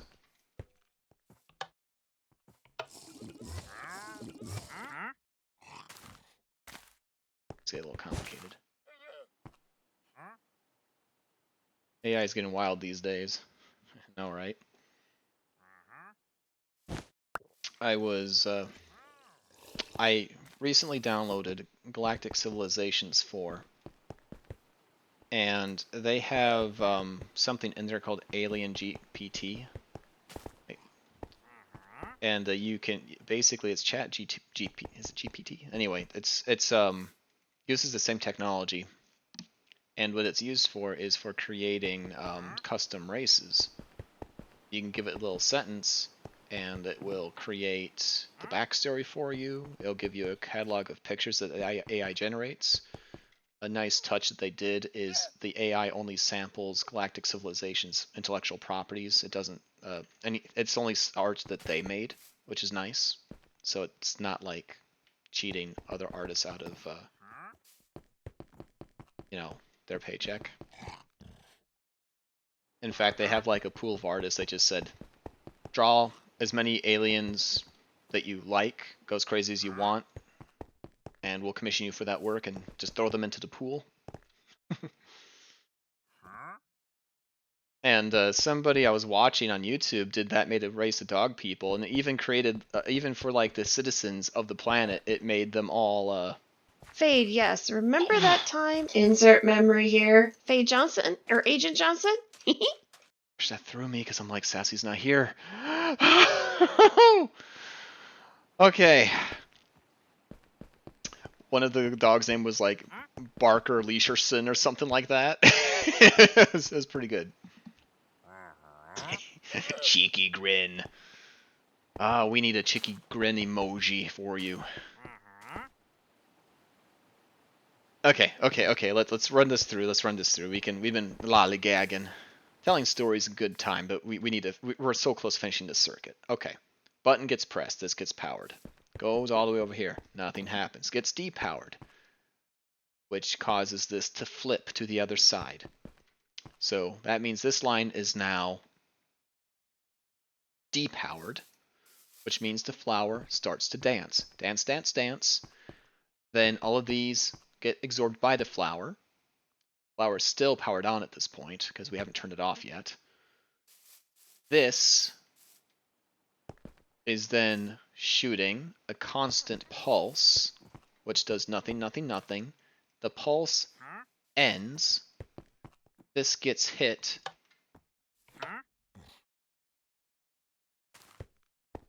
Uh-huh.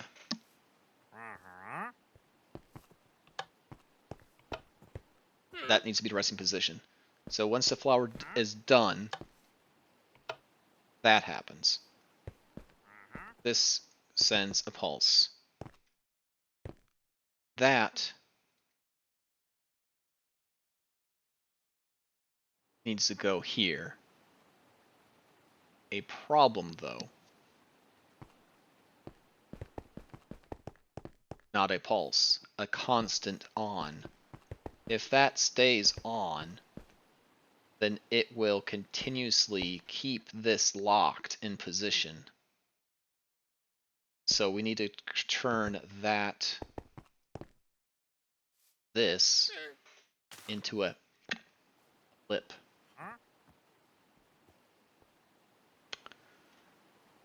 As far as that goes, this is also going to be a constant. No, this will just be a blip. This is already a blip.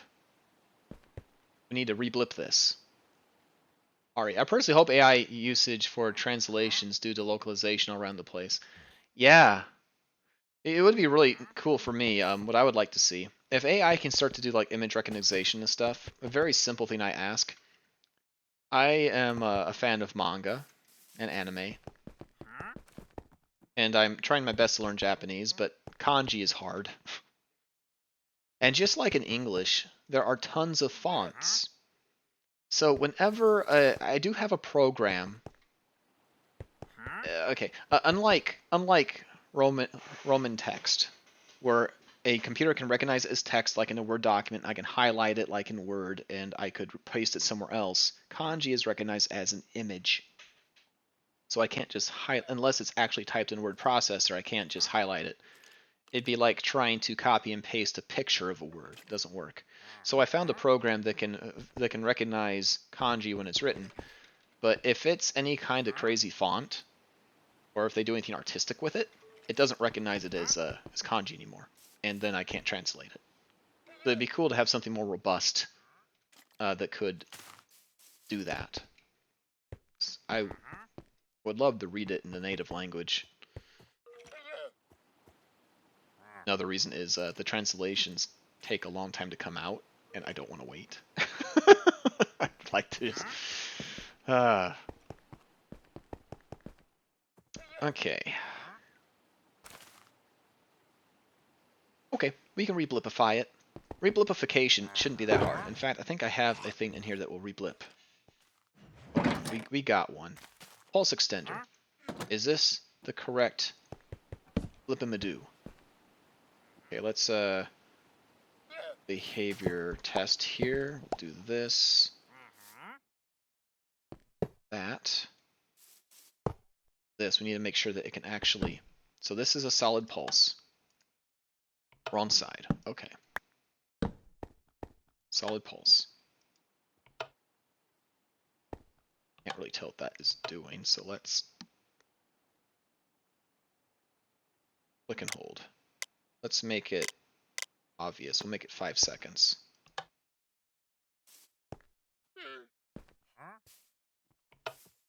It's a decay. Okay. What if we inverted it? Then it's a decay blip. We don't need a pulse extender. We need the other one. Pulse repeater. Okay. All right, a pulse repeater. That's what we need. Cool. Let's put our stuff away. Oh, right. This is over here now. Love it so much. Okay, we'll put this in here. Oh. This wand needs to go back. Let's grab this too. Okay. Mana biscuit. Okay. Pulse repeater. Fade fabrications. We need to order a custom piece. This is so satisfying to know that I can just go there and do it. There's the alarm. Gonna welcome me back? There it is. Hello, I missed you too.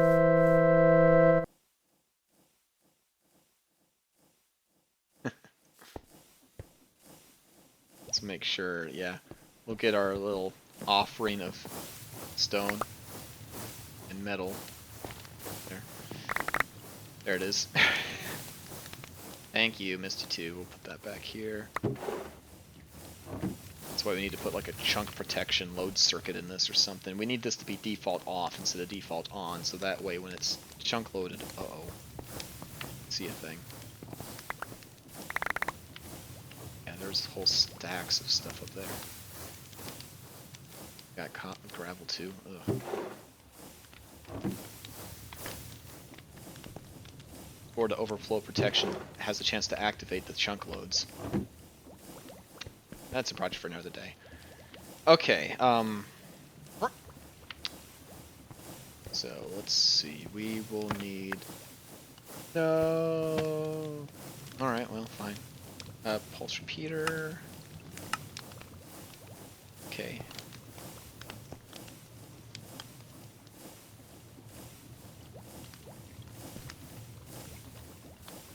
It's very. Have a blueprint in here. Stick.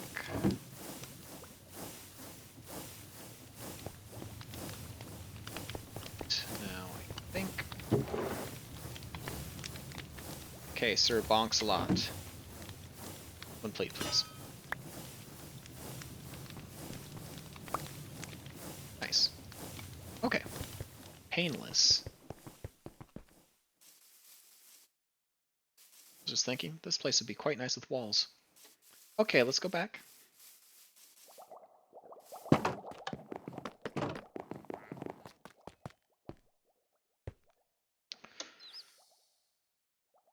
Silo. Okay. I never know which way to run when I spawn in. Okay.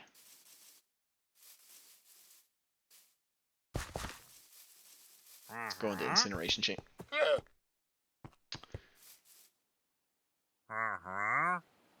Painter's vest and hat. Should do it for Sassy. Or let me. Dagnabbit Eve.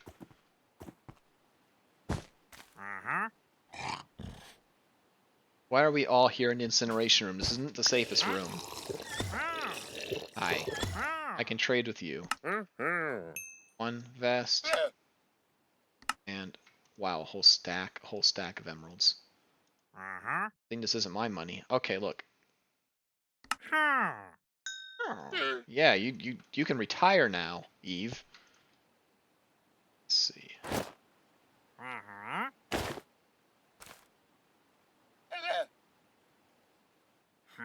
Yes, my good man. Do I have a deal for you? Yes, indeedy. I look like someone who's going to try to con somebody. Okay, we will get those to Sassy when she comes back. She'll be very happy. I got 2 pieces in one there.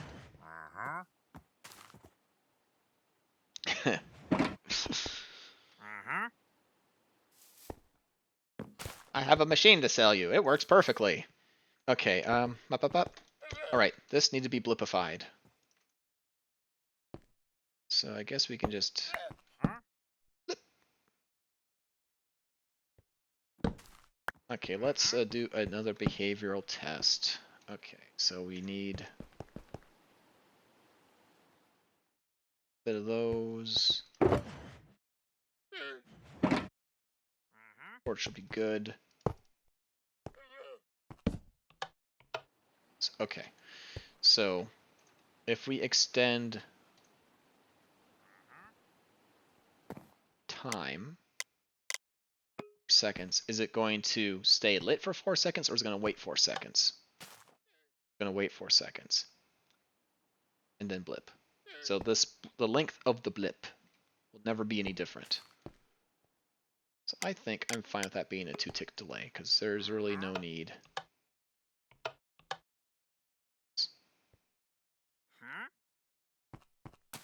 That's the other question. Is that blip enough time for this to register and switch? So let's see. Yeah, it was. Cool.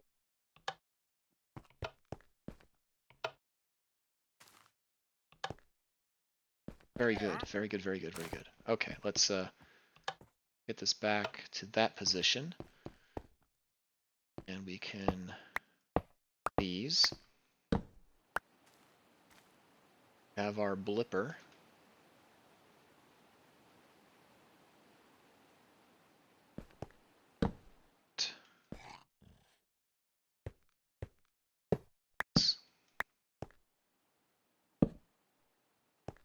Okay.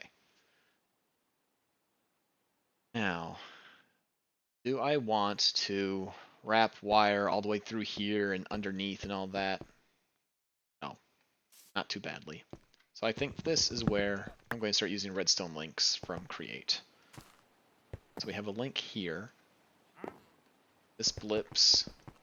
It will reset. It will be here.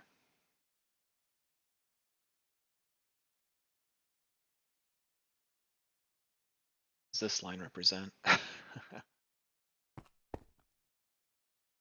I don't think it represents anything. I don't think we care what this does, really.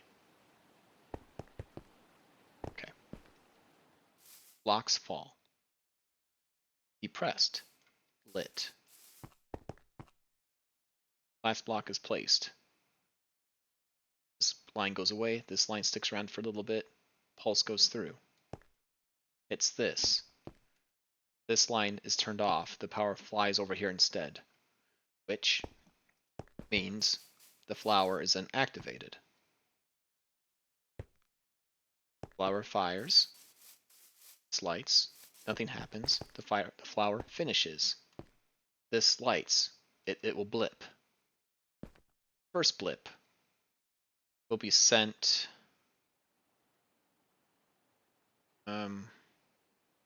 I guess over here. Reset this system so it goes in here, turning the flower back off. Simultaneously,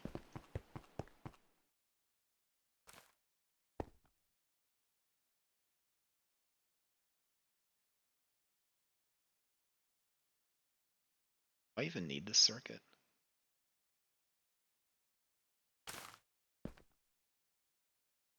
I don't even need this circuit, I don't think. Simultaneously, this would flip, because it should be in this position. I don't need this at all. This is unnecessary. This is unnecessary. Huh. All I need is redstone link. Nom nom nom. Homemade loaded nachos with top the tater. I'm hungry. I haven't eaten yet. I think we're done. We just need 3 redstone links. Let me just run the simulation in my head one more time here. So, okay.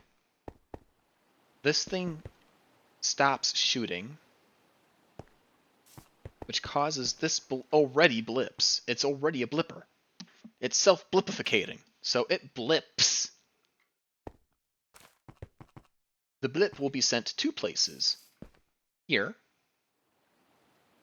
to reflip this line. Now, in theory, hitting this should not do any. Nice. Okay. So this only has an effect if this line isn't lit. So that's good behavior. We want that. Because at the time that blips, it will be on this other side. This side doesn't do anything. It's just important that this side is not lit. This line might be useful for some other automation later. But anyway. Okay. So, yeah, that will flip it back to this orientation. So it flips. And now the flower's locked. At the same time, this will be powered.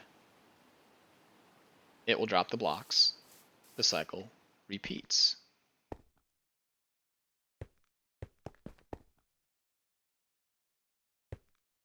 Well, neat. Okay. So let's this off. replace it with a button. And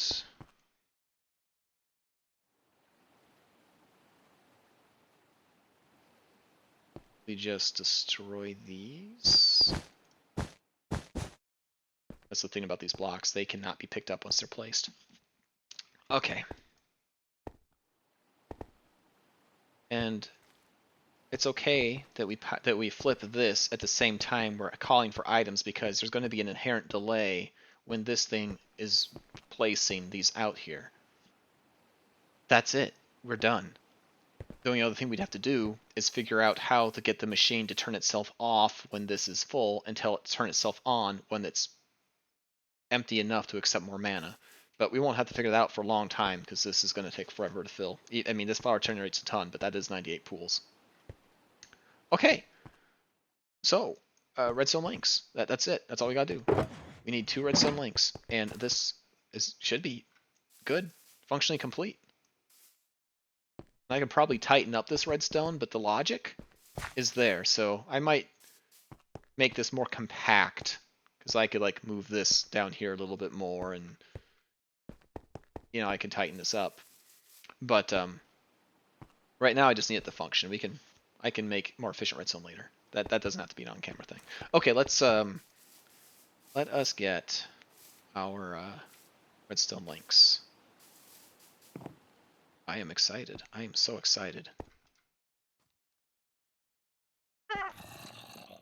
Get in the... We gotta leave.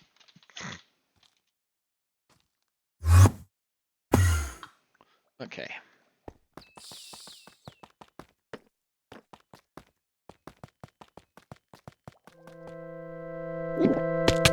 Ow.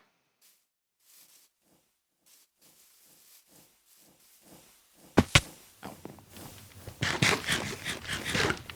Okay, we'll get our offering. Yep.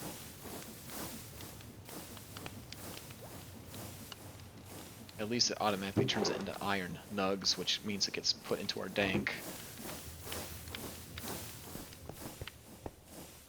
Getting lots of extra gravel this way, though. Okay. So we didn't need that, which is great. Just needed a redstone link. I have 1. I didn't bring my spectator with me, so I don't know if we have another one. Quick eyeball scan here. See one.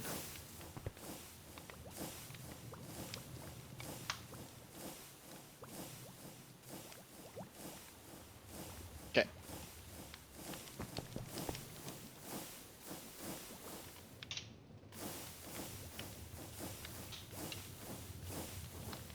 Link. Stone link. Brass casing and a torch. Okay.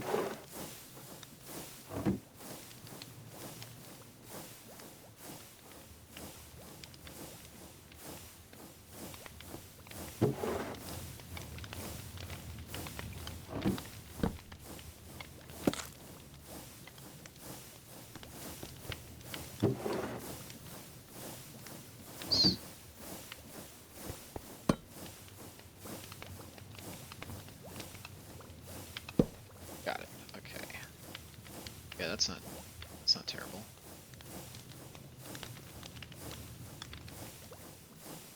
Nice.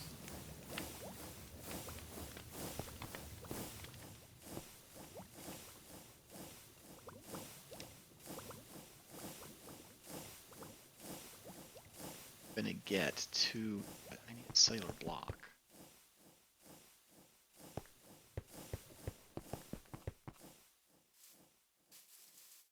I have to make a manual one here.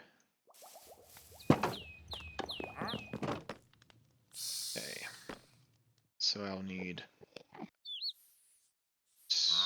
potato 2, 3.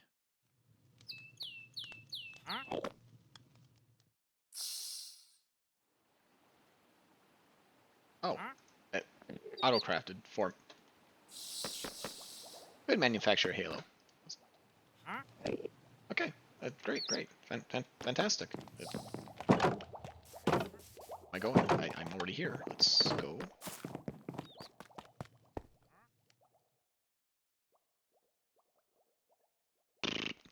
Okay. Silo. Okay. I think with these two pieces, she's done. Amazing. Okay. So that. Just put. You know what though? I do want to test. Make sure, because again, these things tend to act funky. I'm noticing they're not touching. So we might have to make a connector. Okay, so let's just like we would. So we'll use blue side channel, and we will that into the receiving side.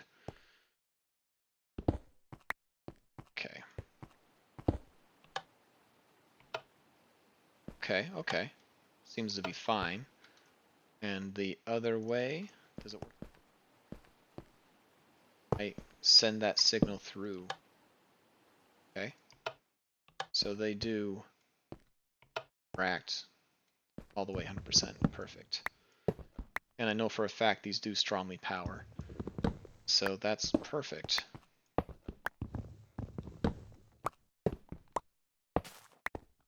Okay. So we'll just put this redstone link here. I wish it faced the other direction just for aesthetics, but it's fine. Go here.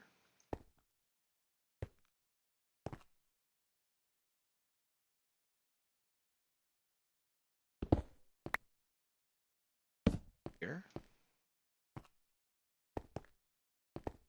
This one sends the signal.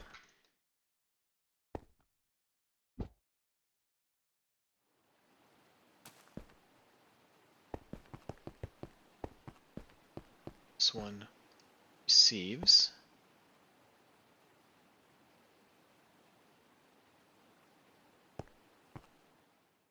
Side.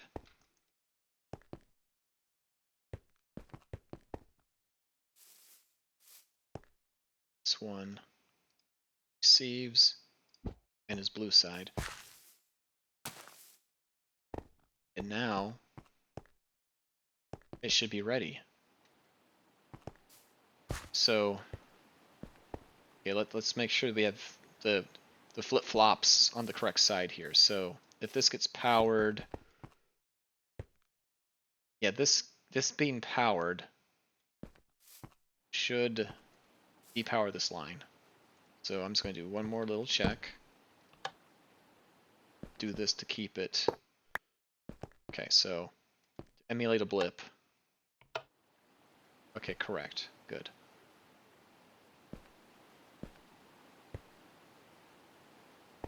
Just emulate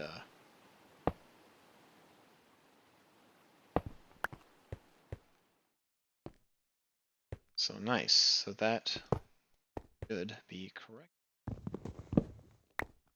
Okay. All right. Let's see if Botania goes whir. We can put these back here. This is where all the cellular blocks are made. And then we'll just start the sequence. And let's here where we're safe. And we'll just watch this from, okay, so the flower is on, that's why everything's dancing, so that first part worked.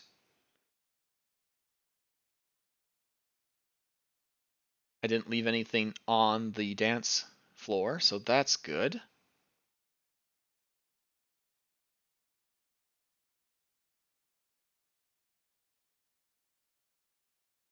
Okay.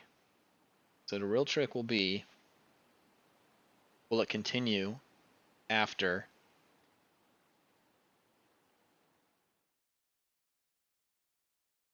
And I hope that this system right here is enough to turn that from a constant blipping pulse to just a single strong on pulse, because that's kind of necessary. S, it's filling. On, nothing's happening yet. And it quits shooting.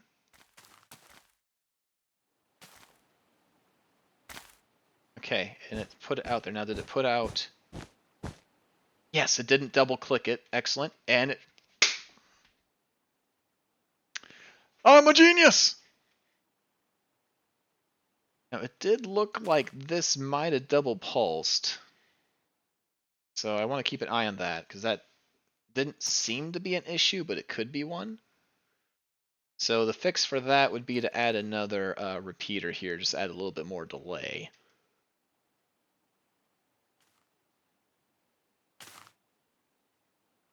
Let's see here.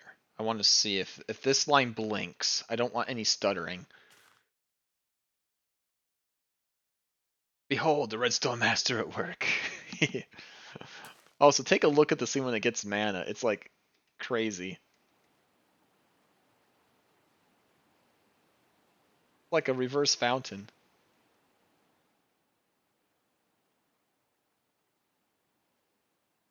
And we'll leave this running, but when I come out, when you actually can hear it, it's kind of cool too. Oh, I wasn't paying attention. Okay, let's okay. Put all of our stuff away. Nice. We have a little bit of time while that processes. Okay.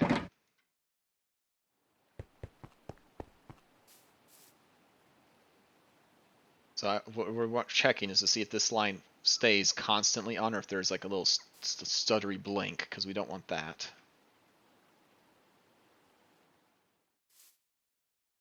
That could... I mean, the way we have it set up, a double signal that direction won't do anything because it would have already flipped onto Norlatch.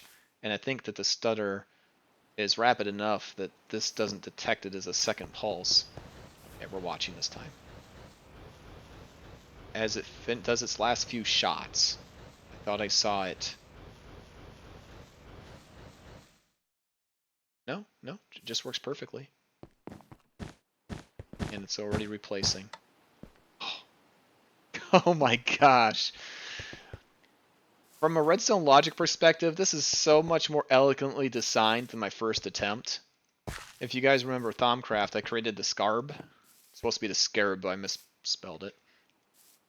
It looks freaking awesome, and it uses arcane ears and note blocks to use wireless redstone, and it was measuring the arrival of the blocks here, which meant I had 6 signals to track. I'm so glad I decided to change to measuring the exit point instead of the entry point, because that made the circuitry a lot simpler. Awesome. Okay, let's sleep. We'll need to cover that up and protect it. Another thing that would be kind of neat that I would consider doing, if I am worried about it causing lag, it would be pretty sweet. I could put a lot of face down observers here, and then I could put redstone lamps on top of them, and then you would see like the lights on the floor would light up in the same pattern as these blocks as they fly through them, so you could like just a crazy psychedelic floor. Okay, let's see how we're doing on the mana front here. So these pools shouldn't have any in them, and they don't, which is perfect. And they should be all going in here first, which it is. And if you know Botania, getting a quarter, like an eighth of a mana pool in as little time as we have done already is very quick. And remember, when we get a what's it called? A overgrowth seed. This will be twice as... You'll see this dance happen twice as fast. We'll put it on the soil that flowers on, and this will double capacity.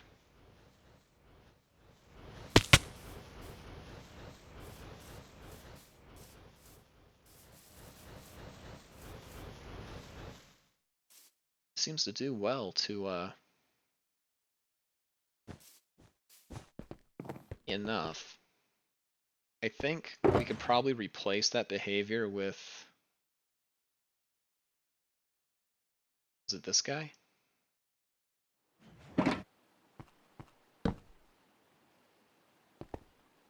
Grab a,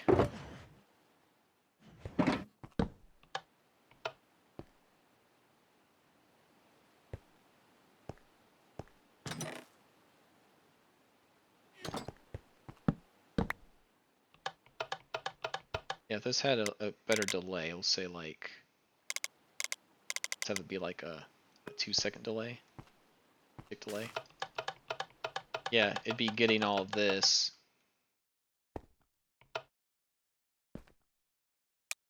Just a second, just a single second. Boom, boom, boom, boom, boom, boom, boom, boom, boom, boom, boom, boom, boom.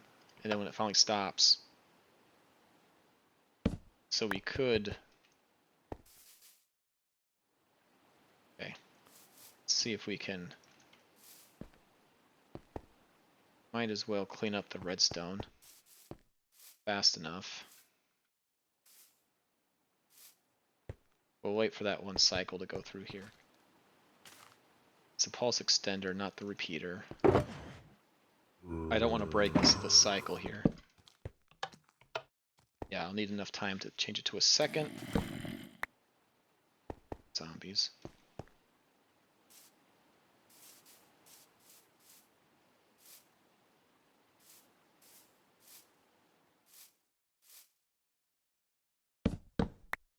Oh.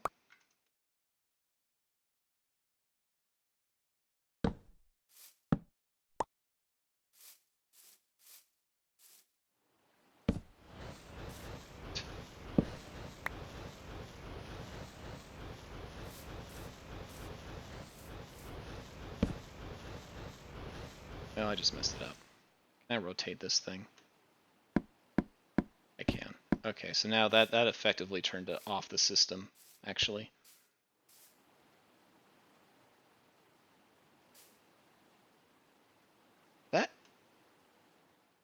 That's useful behavior, actually. That's good. That's good behavior. I'll tell you why. That's how we can tell the system to turn off when we want to. Okay. Again, let's forget which way this goes. Is the 2 prongs go out, right? Yeah. Okay. 2 prongs outward. There. Change that to a second. This looks like it connects. And then we will this. Grab a repeater.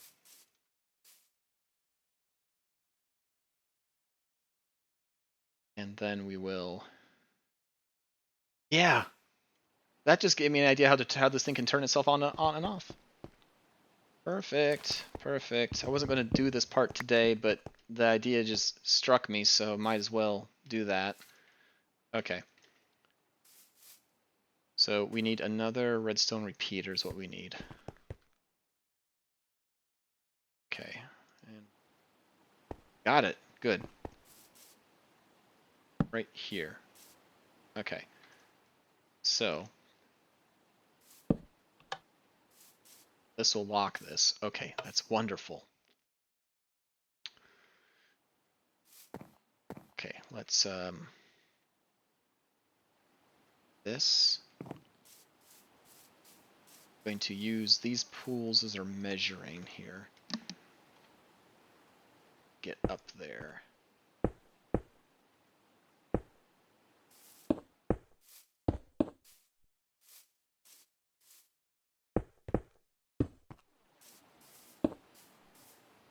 Something like that.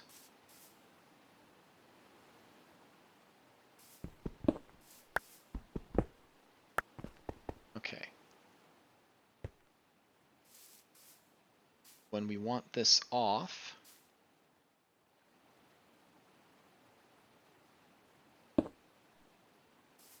let's do this. We'll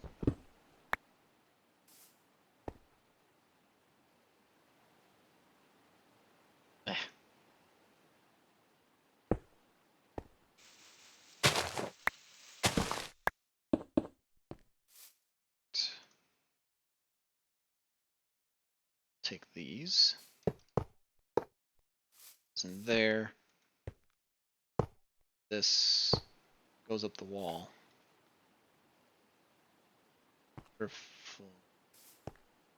Space. Okay, I have an idea.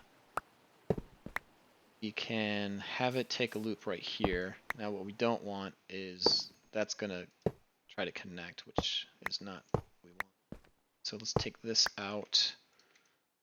Let's go here. I got a few bits of wire that are differently insulated, so we'll do this. And I have some white. This. Those won't touch. That. There. Now that just prevents these from connecting. Okay. Good. Now, here's what we need to solve. Normally I would use one of these to measure things like mana. So, notice there's no little chest icon here. What that means is, what this is looking at, it doesn't recognize as something that holds inventory. That's sad because this block is exactly what we want here. What it would normally do is it would record how much is in here, and once it got full enough, it would then turn on until it got low enough, it would turn back off. So we could tell this thing to turn off when it's like 95% full or something, and tell it to turn back on when it's like down to, I don't know, 70%. So that way it's only making mana when you need it, but not making mana when it's full. Because if this thing tries to shoot and it's full, it's going to stop prematurely and it's going to mess up the entire rhythm. It's all flying above my head. Oh, just trust that it will work, Ari. It'll work. It'll work. What I need to do is I need to recreate this block using vanilla redstone.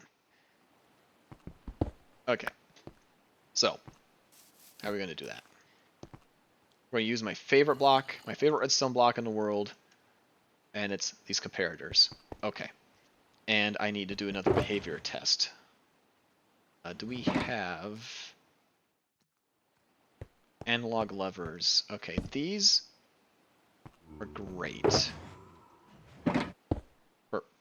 No. For redstone tests. Let me show you why. Now, I am wearing a monocle. Zombies. You see how I have, see how it's, where I'm looking at it and it says redstone 0? The monocle from Botania, one of the things it does, it's kind of hidden. If I take this off, you can see it's on me. It not only shows me the radius of flowers, like it is here, it also shows me how much power a redstone has in it. And I can set specific powers. Now it's powered 1, power 2, so forth. Okay. This is going to be representative of a mana pool. That's going to be a mana pool. So let's I can't pick this up apparently. It's a bit very well. Okay. So, while these can't be measured with create stuff, they can be measured with normal vanilla comparators, which I'm out of those comparators.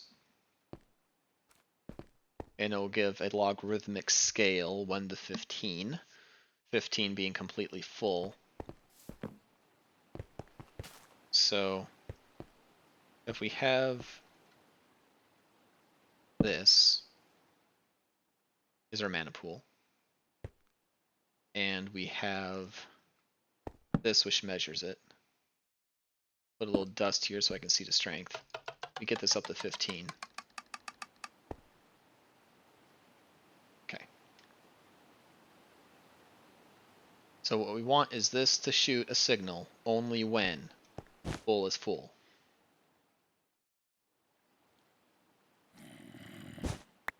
So I'm going to use... No!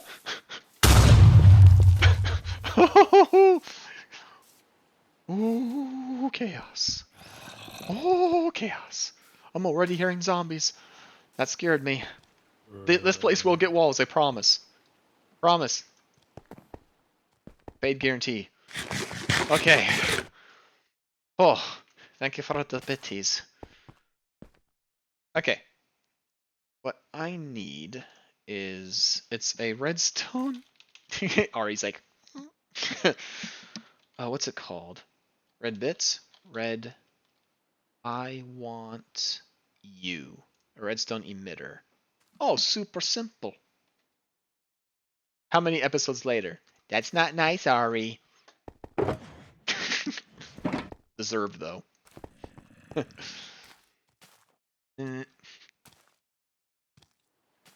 Okay, we will... A place like this, as soon as it's operational, I will definitely get walls on it. I want to make this an actual silo, and I want the stuff protected because this is important. This is mana. This is like everything. Okay. So we need to get the cobblestone. Okay. Okay. Cobblestone. Like this. I really have to figure out where those zombies are coming from. I think we have a hollow spot beneath our machine. I don't like that. If you have trouble saying walls fade, you can always call them battlements. Henceforth, I will be calling them battlements. That sounds awesome. Good sell, Chaos. Good sell. Okay. Let's turn this. These were my friends when I was making the elevator. These hold it. Look at inventories, right? So I could fill an inventory all the way full, or have a. Well, okay. Let's do this. This is now a 14 strength. I would not want this to be making a light yet. I would want this to only send a signal when the pool is full. Anti-aerial assault cap. Watch. The walls and the roof get made very next episode because they now have cool names. Or start using dirt houses. I'm not sure if a dirt anti-aerial assault cap would be as functional. We don't want this to shoot anything until it's actually full. So, put this here. So, this will always produce a 15. It's either on or it's off. So, if it gets power from the side, it does nothing because we need to put redstone. Okay, fine. It's going to be picky like that. Alright. Un momento, please. Thank you. Okay, please. It's got to be directionally into it. Okay. There. See. A full power. 15. Greater than 14, it's off. Once this gets full and is 15, it's on. Right? So that's part of it. This is a signal being shot out when it is full. So this will be the turn off signal. This will be what will get sent here.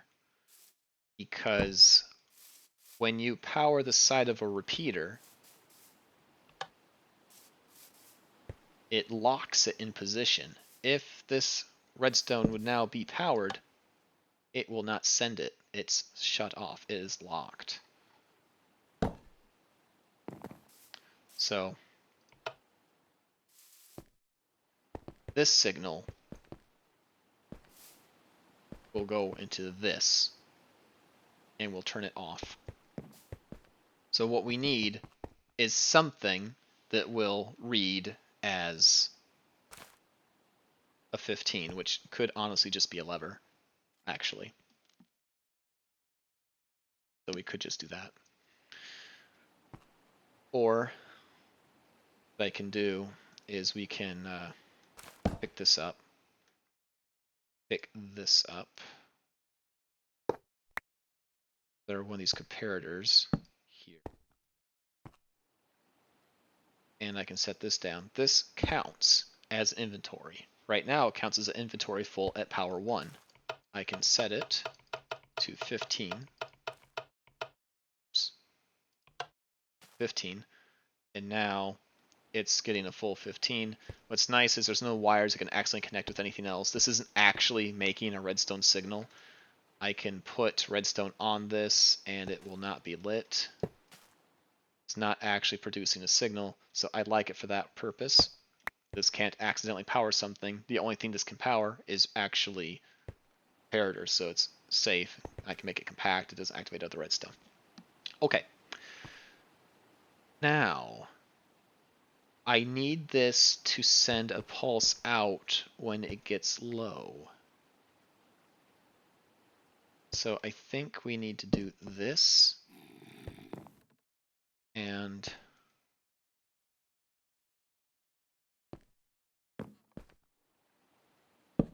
this will get another one of these lines so we can visibly see it. Okay. So now this is producing a variable strength here. This would be also looking at a pool of some kind. So we'll put another one of these down. And let's see, what level, if the pool gets down to 10, we'll say.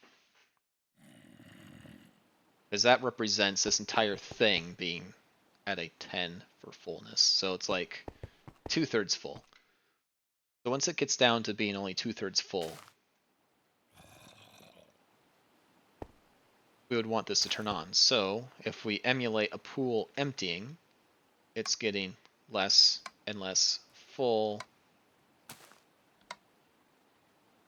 And now it's empty enough this turns on. And now it's getting more and more full. That turned off. That's okay, it's already active. And then, there we go. Cool. This we want to be a blip. So we now have a reason to use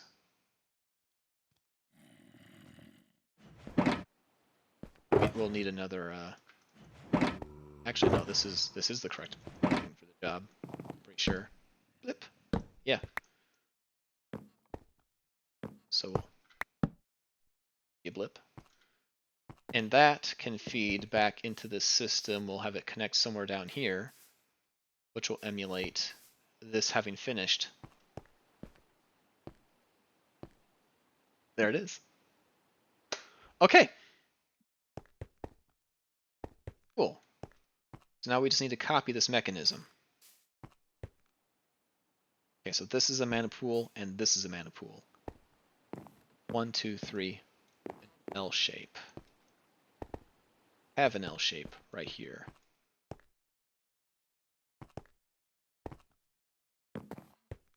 So first, I think we just simply this. This will be what measures if it's too full.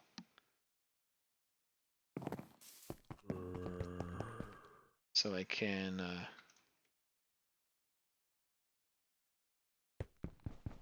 that.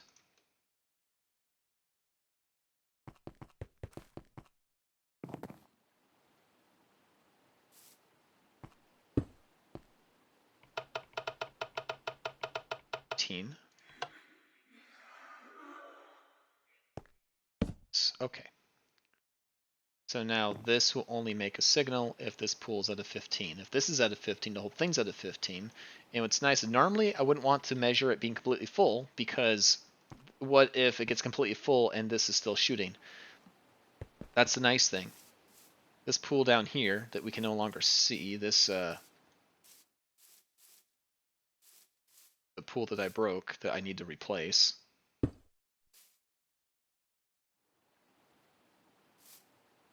had a spark on it.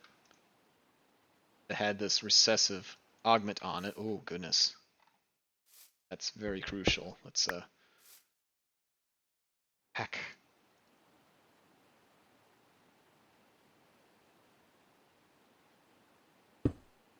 Okay. Okay. This pool is constantly emptying into all those others, so it basically has a full mana pool buffer between when this thing says it's empty and when it's not, and this thing will not, does not, a single cycle is not a full pool worth of mana. So that's okay, that's safe.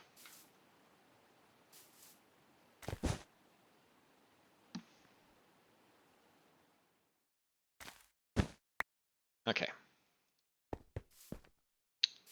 So we now have the part that is saying, hey,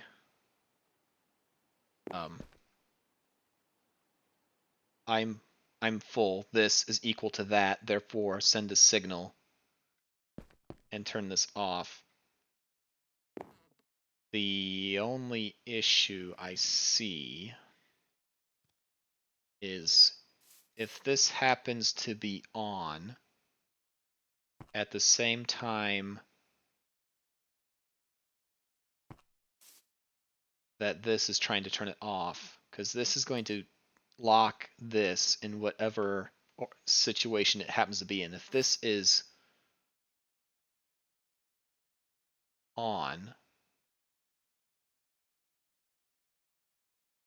then it will lock it on, which is kind of okay in a way, because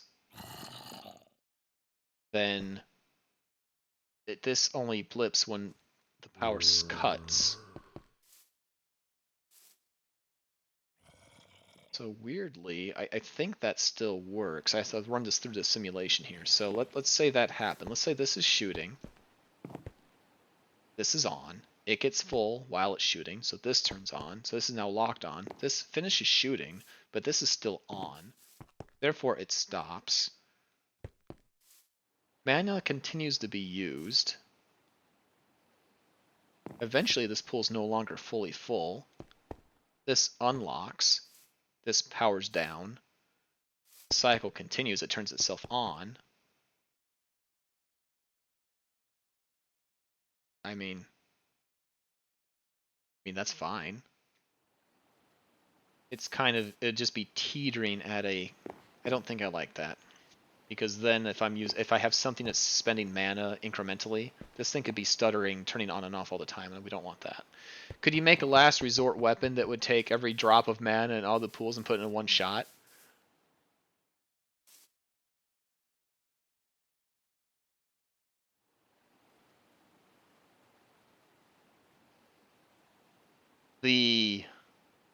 Oh, you shouldn't have said that.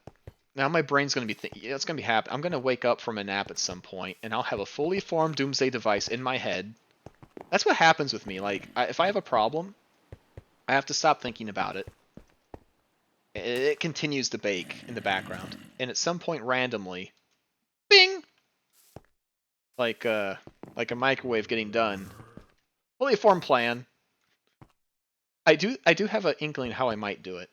So there is an entropic lens that does damage, explosive damage, equal to how much mana it has in it, and that's how we evaporated that one building because we took advantage of that mechanic.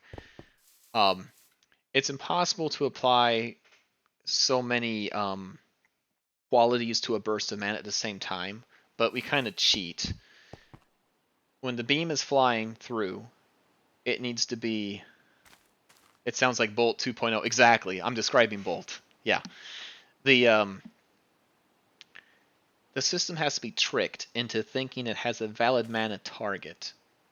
And then once the mana is in flight, it's going. So then that situation can change.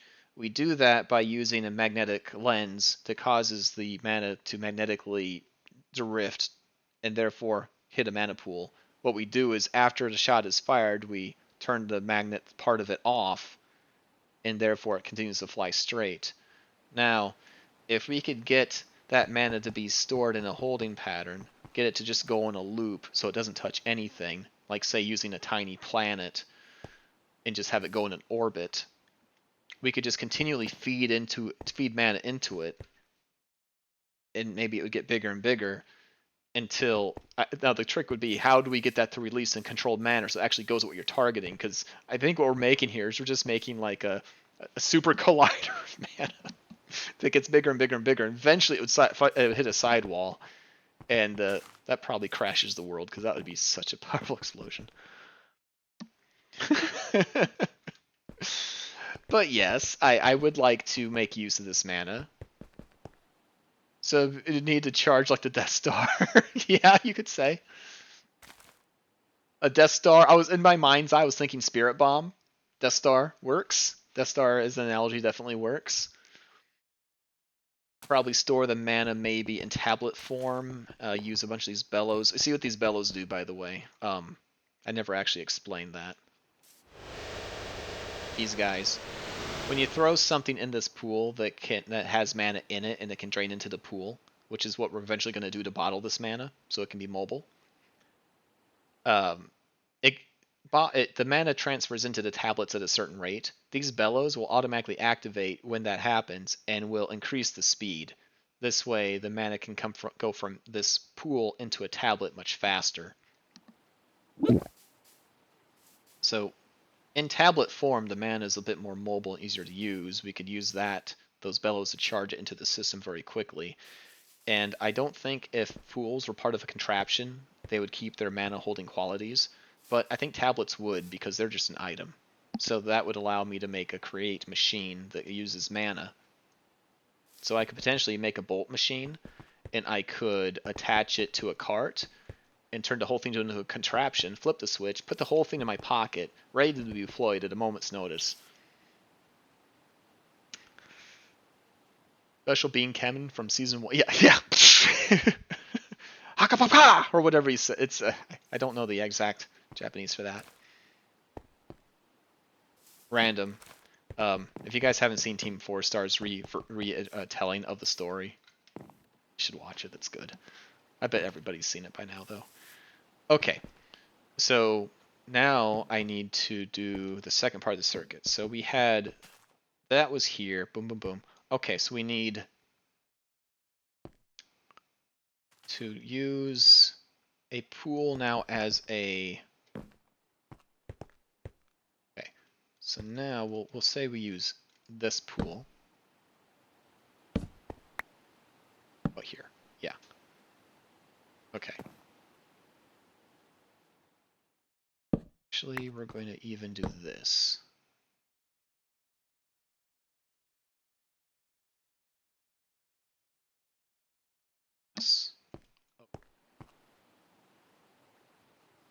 And I think I can start tearing this apart because I think I got it. I want another one of these blocks. So let's make that. Those are very useful with comparators.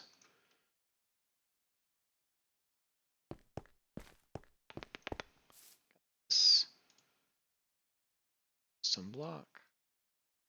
Let's go here. That got put into our dank. Didn't really want that to happen, but that's okay. Okay. This.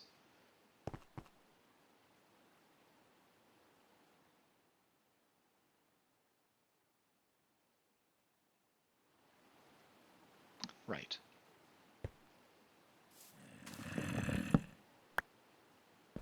You. This will be our blipper. It's blipped. Okay. This will be the turn back on circuit.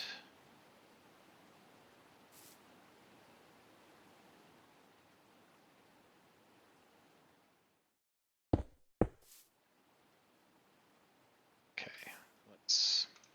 Don't want any grass. We could find Enderman, break, or circuitry. TSL, we're getting Fade bad ideas. Those are good ideas. Mobile bolt systems.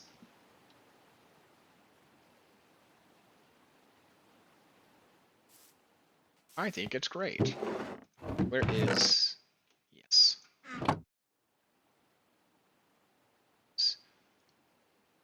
And that. It's back. Okay. Boom. Boom.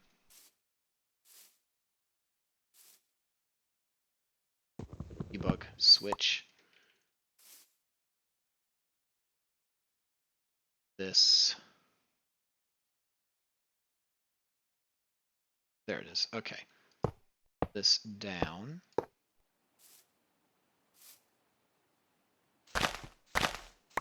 This stone.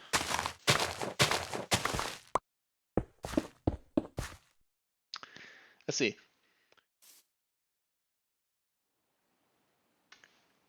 Let's get back to special bean. It was a mouthful even for Dragon Ball standards. Or yeah, or you could. Well, you know, it does take 5 minutes to charge up, or it did originally. Or you could mount a bunch of them on rail cars and have rails on top of each slide the battlements and have the mobile defense. Oh yeah, just have it slide into place. That'd be so cool. Hello from the Pacific Ocean. Hey, that's awesome, TSL. That's cool.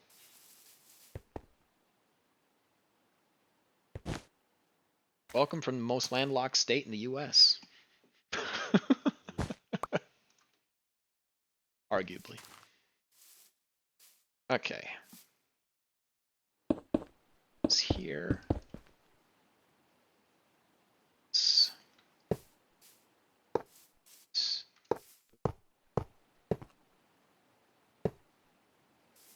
Okay. So now that will pulse. Slow enough. But if it's a constant on like it is now, it won't lock the system. That's good. Now we just need to solve the issue of the possibility that when this gets full, this could be firing, and therefore lock it in an on position. We can't have that. So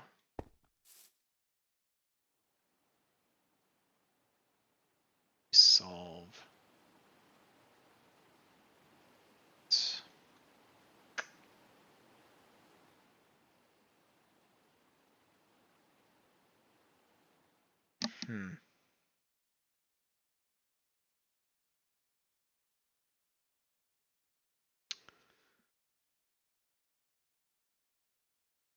I don't want this signal to travel.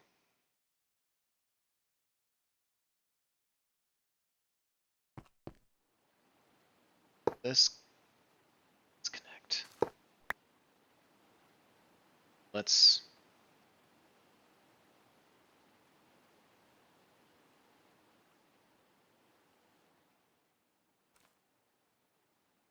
okay. I think I got it. I think I got it. This might be a bit of an over design, but let's see. We need. So why did I not make more repeaters, man? I always. Okay, we having more redstone? No, most of it went back in here. Okay, let's make a few more. Lurking for a bit, one of the pups is having a cherry eye issue, and needs a bath and saline rinse to solve it. Still listening though. Okay, poor puppy. Okay, so we'll do this.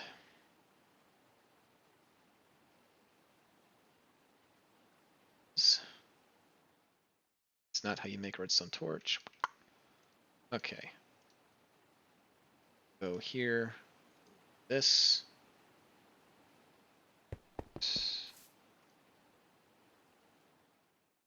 Since I never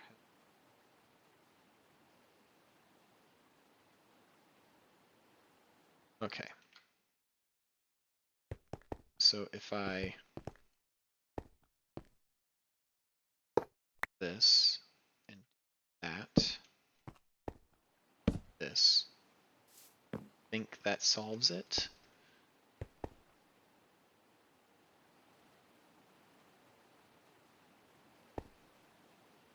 When this is firing, it will lock this in whatever position it's in. So the very moment this starts to get mana,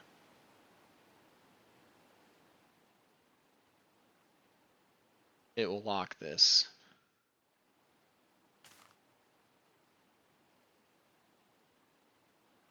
Okay. And it should be off. So while this line is lit, this can't be lit. And then it will quit shooting. And even if the pool is full, it still has this as a buffer.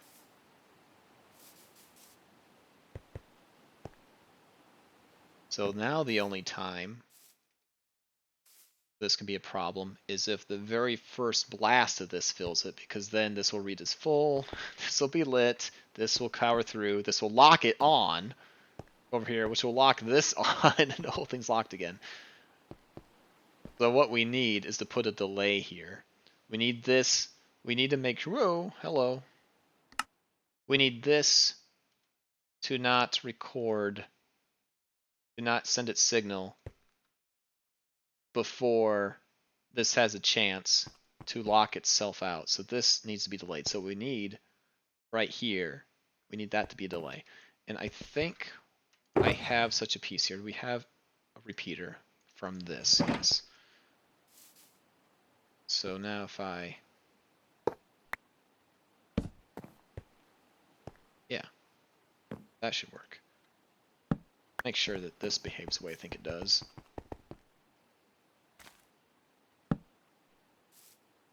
So where does this thing want power is the question. Make sure I set it the right way. Okay. So. Okay. That. Okay, so the dark side. The dark side is the side that needs be facing the source of the power. So we'll do that. That still, this ought to connect. Yeah. Okay, cool. And just because I'm paranoid like that, I just want to ensure that it actually, oops, should be like a,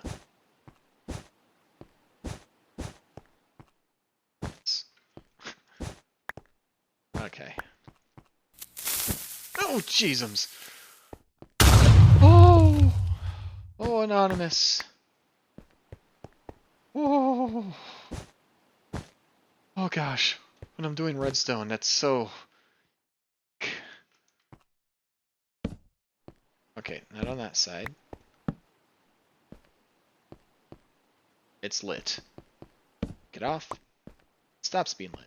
Okay, okay, okay. It works. It works. It does travel up walls at that angle. Oh! Oh, you got me, whoever that was. Okay. So this repeater is everything.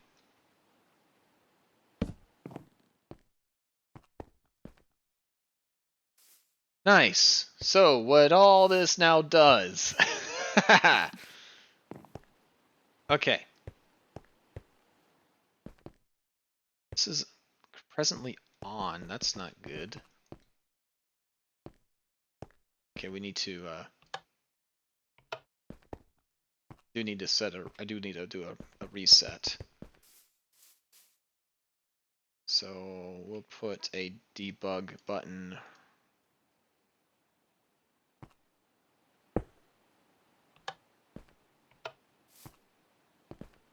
There. Perfect. So now the system's on. Okay. Let's get somewhere safe.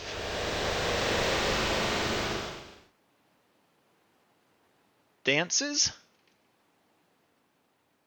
Hey, Blues, you're just in time. I just automated this bad boy. So this should just repeatedly do its thing. These cellular blocks are being well, the components for them are being made by this farm. They're being assembled into these cellular blocks that are dancing over here. They're being called into the system over here to start Dancy Dance. And I just pretended to blow it up. How dare you! Cool. Flashy, flashy, flashy. It's shooting, it's shooting. This is all lit up. And stops shooting mana. This will go blip, blip. And it's dropped some more. And system repeats. Automatic Dandelifeon. Perfect. And since we could not use this threshold thing because it can't read inventory and mana, we recreated its functionality over here with all this mess. I love this mess. This mess is great. This is the best mess ever. And presently what it will... Silly. That's not correct. 10. Okay. So this will do, when it gets full, this will lock the system, so it will pause this rotation. We have protection in place to make sure that it won't try to turn off when it's in this state, because see how this is now locked? So it can't. We should put 4 delay on that. Okay. Perfect. That way, the mana that makes this pull full will be read by this after the first signal is sent. Okay.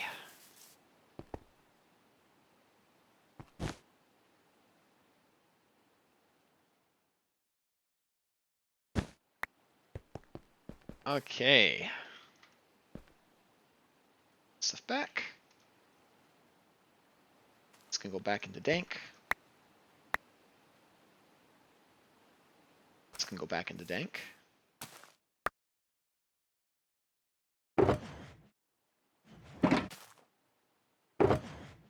Back in there. Back. It's back. Pick it up. Pick it up. Cleaned up our no.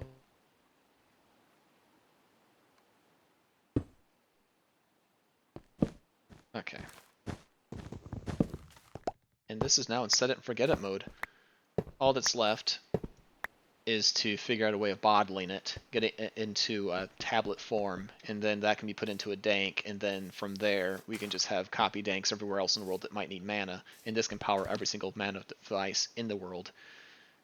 Probably what we'll do is we'll have a single station in the world that has these tablets, and it can call to a lot of farms, and it will get those tablets, and then those tablets will be delivered to individual farms through create trains. So this is the long haul system, or the danks will be. The last mile, use Wi-Fi terminology, will be the trains. Oh, this so good. Oh, it's satisfying. I never got to this point in the last Bewitchment Origins. Oh, it's beautiful. Happy, happy fade. This is my brain. In redstone form. Okay. Let's put all of our stuff away. There. In there. Clean inventory.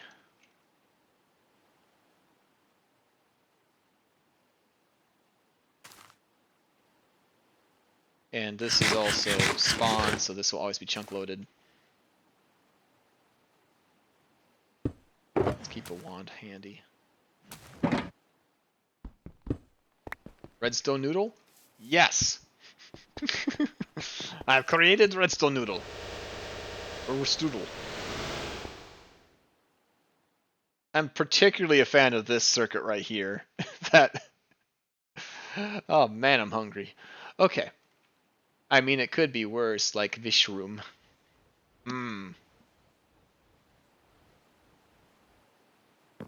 Ah, Vishrooms. I'm looking forward to when Thaumcraft is updated. Oh, this is so satisfying to see. Now, the question becomes, will this get full or we run out? Let's look and see how this is doing. So 3.53 is about what these read when they're full. This is set to craft. Okay, so it's actually still at 90% capacity. This will allow the system to make more cellular blocks. So it hasn't even gotten to the point where this needs to actually call for these items yet. In fact, I guess 3.49 must be full because seeds aren't one of the things we need. So if this is how much this holds, and I bet if we look down here, we'll see, yeah, this has seeds in it. So that means this has already deposited its extra stuff until it was at 90%, and then it stopped. This is set up so that it will always be mostly full, but will destroy any excess, so that way we don't have overflow. This should never have anything in it, actually. It's just there's a means to conveyance to get the other items into their little sidearms here. Okay, so let's see how we're doing on mana. Already got half a pool. Once this pool gets filled, then it will evenly distribute to those side pools. Again, there's 98 pools here. So this little capacitor, I'm calling it, should be all the mass storage we need. Yeah, that's one of the things about mana is it's always easier to get it into storage than it is to pull it out. But I think I have an idea for that. But that is a tale for a different stream, I think.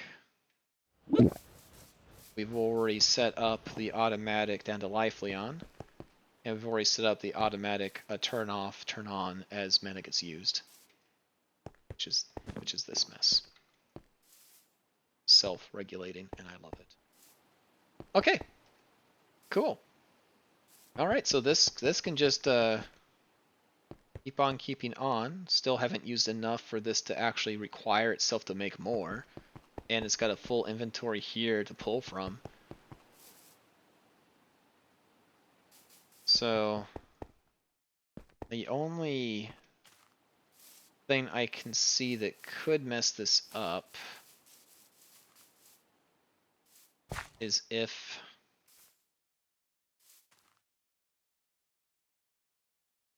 this ever gets empty and it tries to pull 6 and it can't.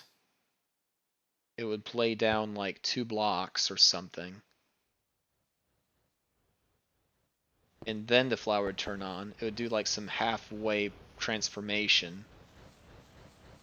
It'd still make mana though. The cycle would continue. And then it would try to do it again. So I guess what would eventually happen is the system would just stall out. And this would get the chance to recoup. What I'm banking on, I think this is going to eventually use items up quicker than this can make them. But because it stores so much in backflow, I'm gambling that this thing will get filled before these materials get used up, and our usage of mana will be slow enough that this will be allowed to recoup its materials before it would need to do so again. So the only time this could possibly run out of stuff is in this first firing when we're trying to get this full. Because once we get this full, I don't think we'll ever use all that mana. Okay. That's... I'll quit streaming numbers and logic and redstone at you now. Let's go home. That's how he attacks us. Cool. Celebration. Now, how much you want to bet that this guy is named either Eve, Blues, or Strawberry? Because for some reason, those are the only names that are working right now. And I don't know why Eve randomly Strawberry. You see, I don't... I have to look at that. Something's broken.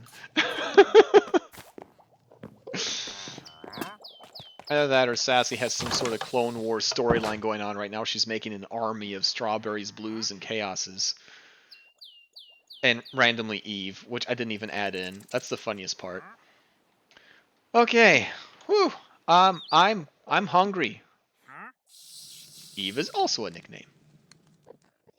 Yes, but I didn't add it. The game just randomly chose that. I snuck it in. Luz is hacking my game. Okay, anybody doing things?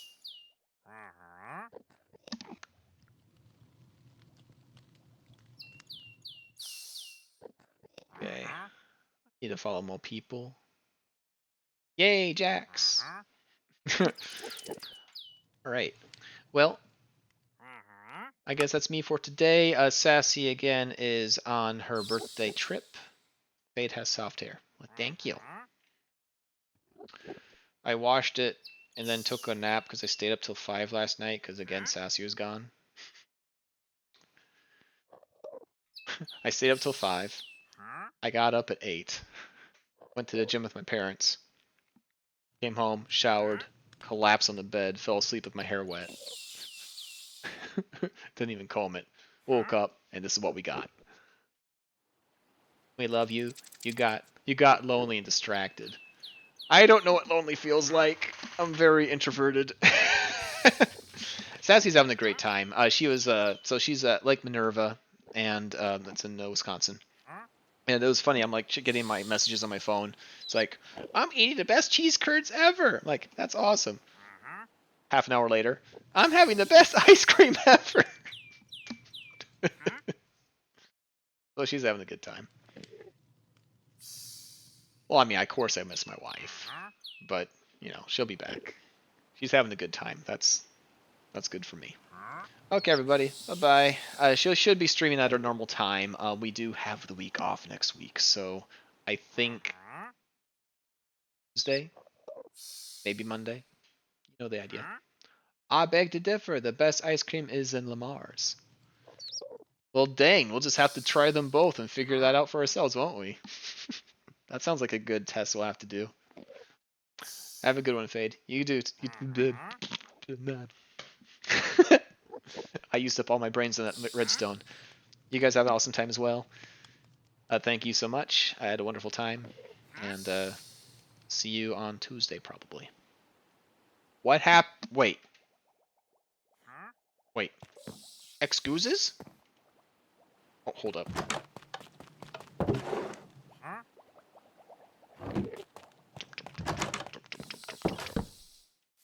No!